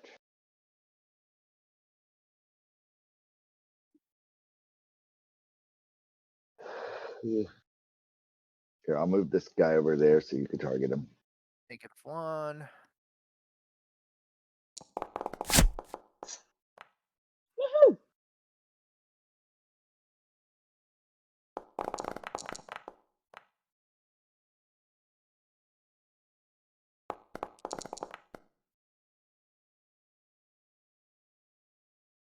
Did. Both shots go dead? through. Oh God, yeah. The first bullet hit him. The other bullets bladdered him.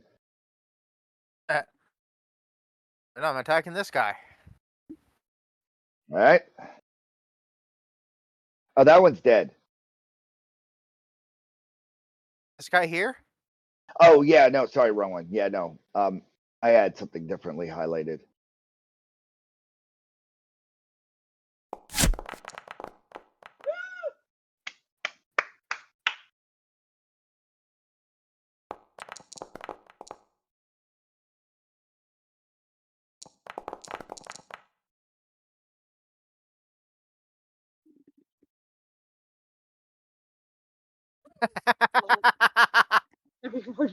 Jesus. Bye. So He did. it drops. The ickiness is still there for right now, but the stick shaking were rat thing is stopped shaking its stick. Did you want to move? I'm good here. All right.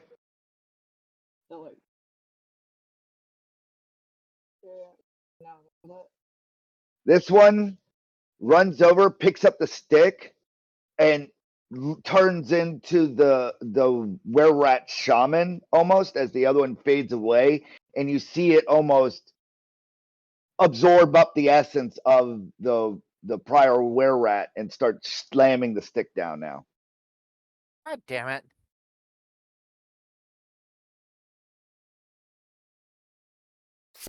So our key is that stick. We need to get that stick in our possession.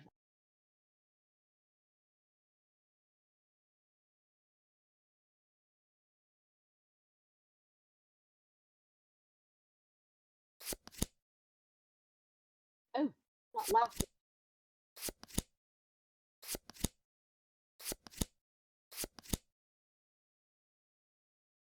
All right, Beta, you're up. There's so many fucking goddamn Champ, people. Beta's up.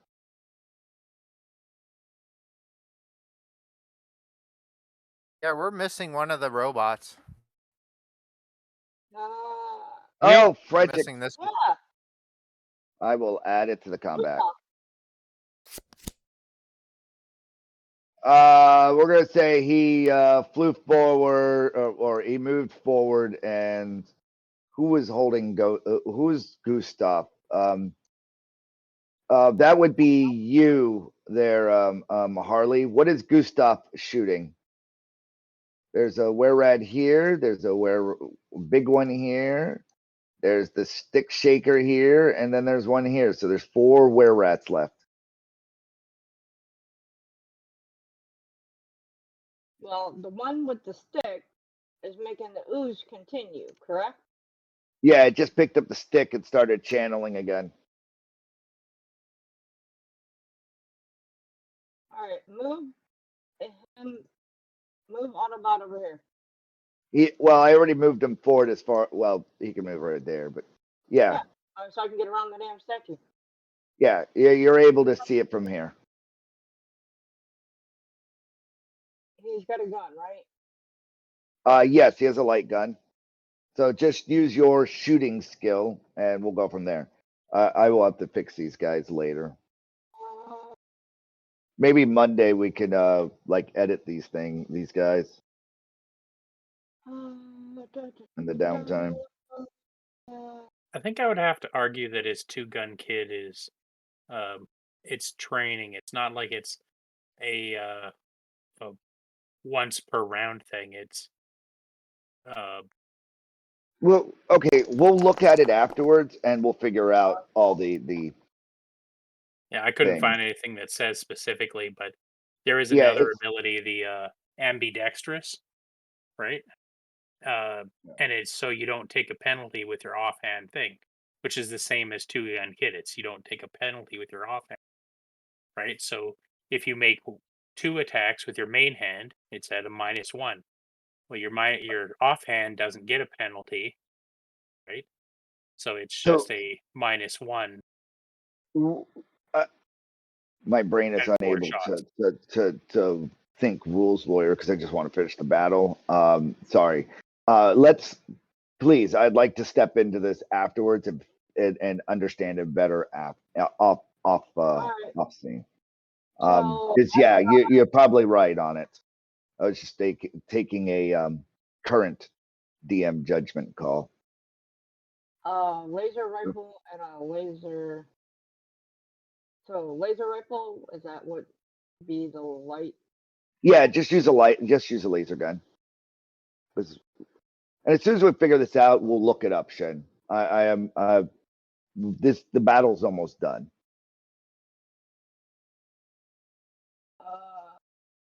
Oh,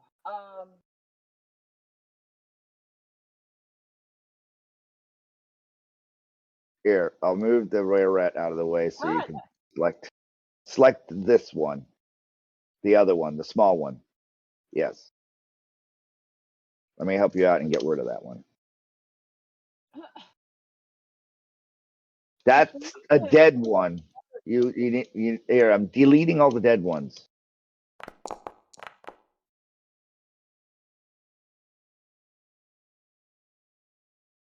No, I don't know. Select the token. Email.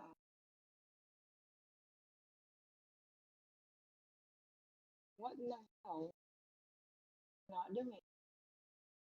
All right, click your character, and then click the were rat and click T with on that were rat.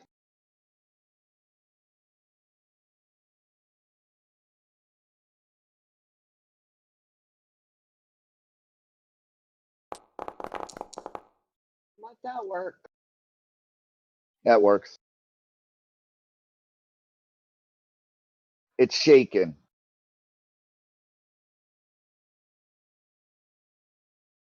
That's all All right. he gets to do, right? And that will be it for its turn. Which were rat is that? It's this one. It runs purposely through the icky black shit, and it seems like the icky black shit like adheres to the were rat, and it becomes stronger and lunges at you, attacking with its dagger. I dodge. Well, if it misses, that would be you dodging. Can I roll to dodge out the way? No, because it's got to roll to hit. Oh, 2 times. And it misses. Oh, good. Haha. Star, not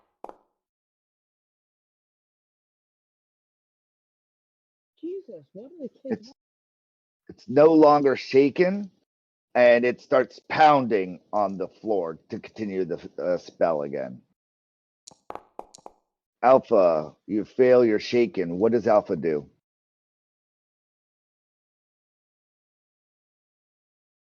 What does Alpha, the squirrel bot, do there, Shin?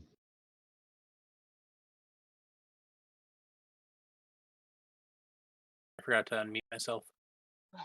Is this tower thing or pillar thing? It's a pillar. Can we see over it, or how tall is it? Around it. All right. It goes all the way to the ceiling. Okay. We know that's the ceiling. All right. No, Then he's just gonna sidestep. I guess it would be north step. Hex, a square, whatever, so you can get line of sight on Here? where beast. Right here, so it could get this one? Yeah. Yep, got it.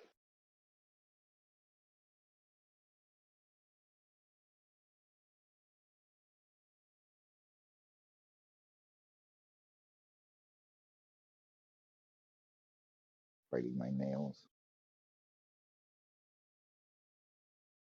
I need to get my camera. It was a hurricane and everything, and I never got around to fixing my camera situations here.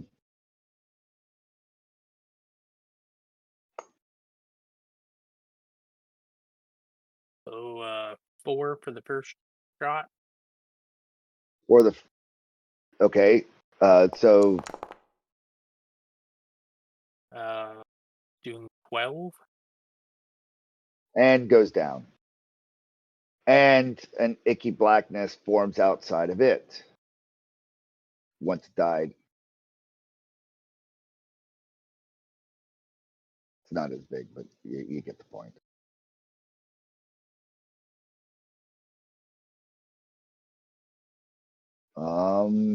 You want to move Alpha anywhere else? There are 2 whatchamacallits left. 3. 3 were left. Yeah, sure. Across the creek and down here somewhere.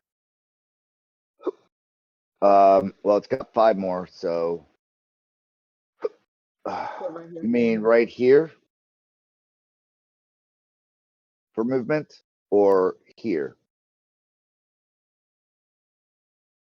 Because it moved up 1 I was and it's got I was 5 looking at the more. wrong dot.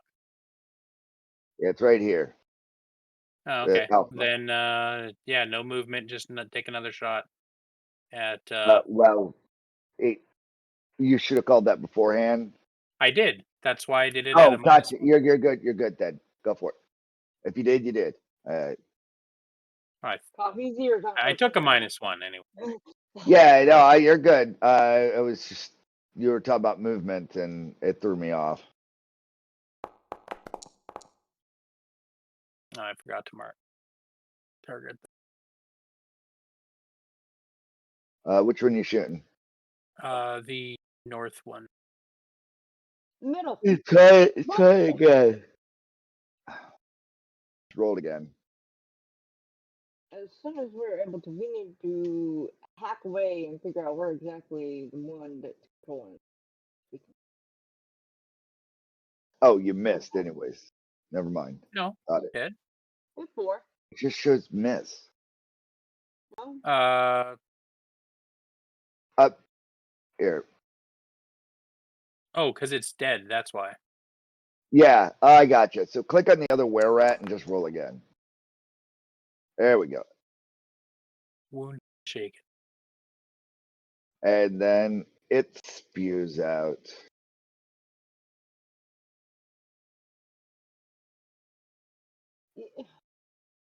You get my ass out of here. On the black cookie. All righty. Ty, you're up. I assume. All right. You were done, right? Going to move. I can see These two, and I'm gonna use 2 kid, and I'm gonna shoot each one of them once. All right. Boomstick. How about the boomstick?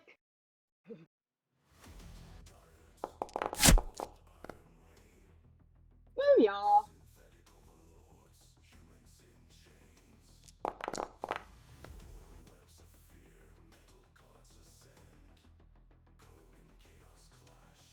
Well, Somebody who don't like Only boomsticks. shaking? Pretty good with one. well, it was yeah.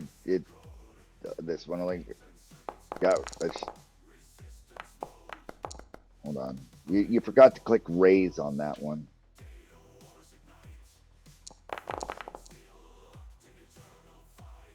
Okay, there it goes.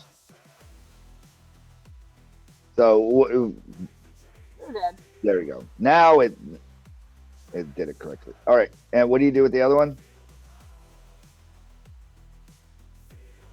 Shoot this guy. Well, you shot one and shot the other one, right? No, I've only shot him once. Right. That's what I meant. And now that it's done the raise, you click the raise,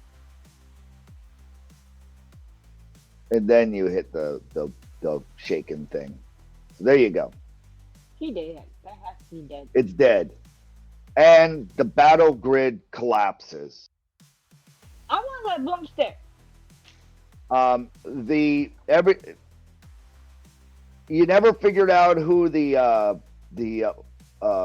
controller was, and so you're unable to capture this battle grid to use for later.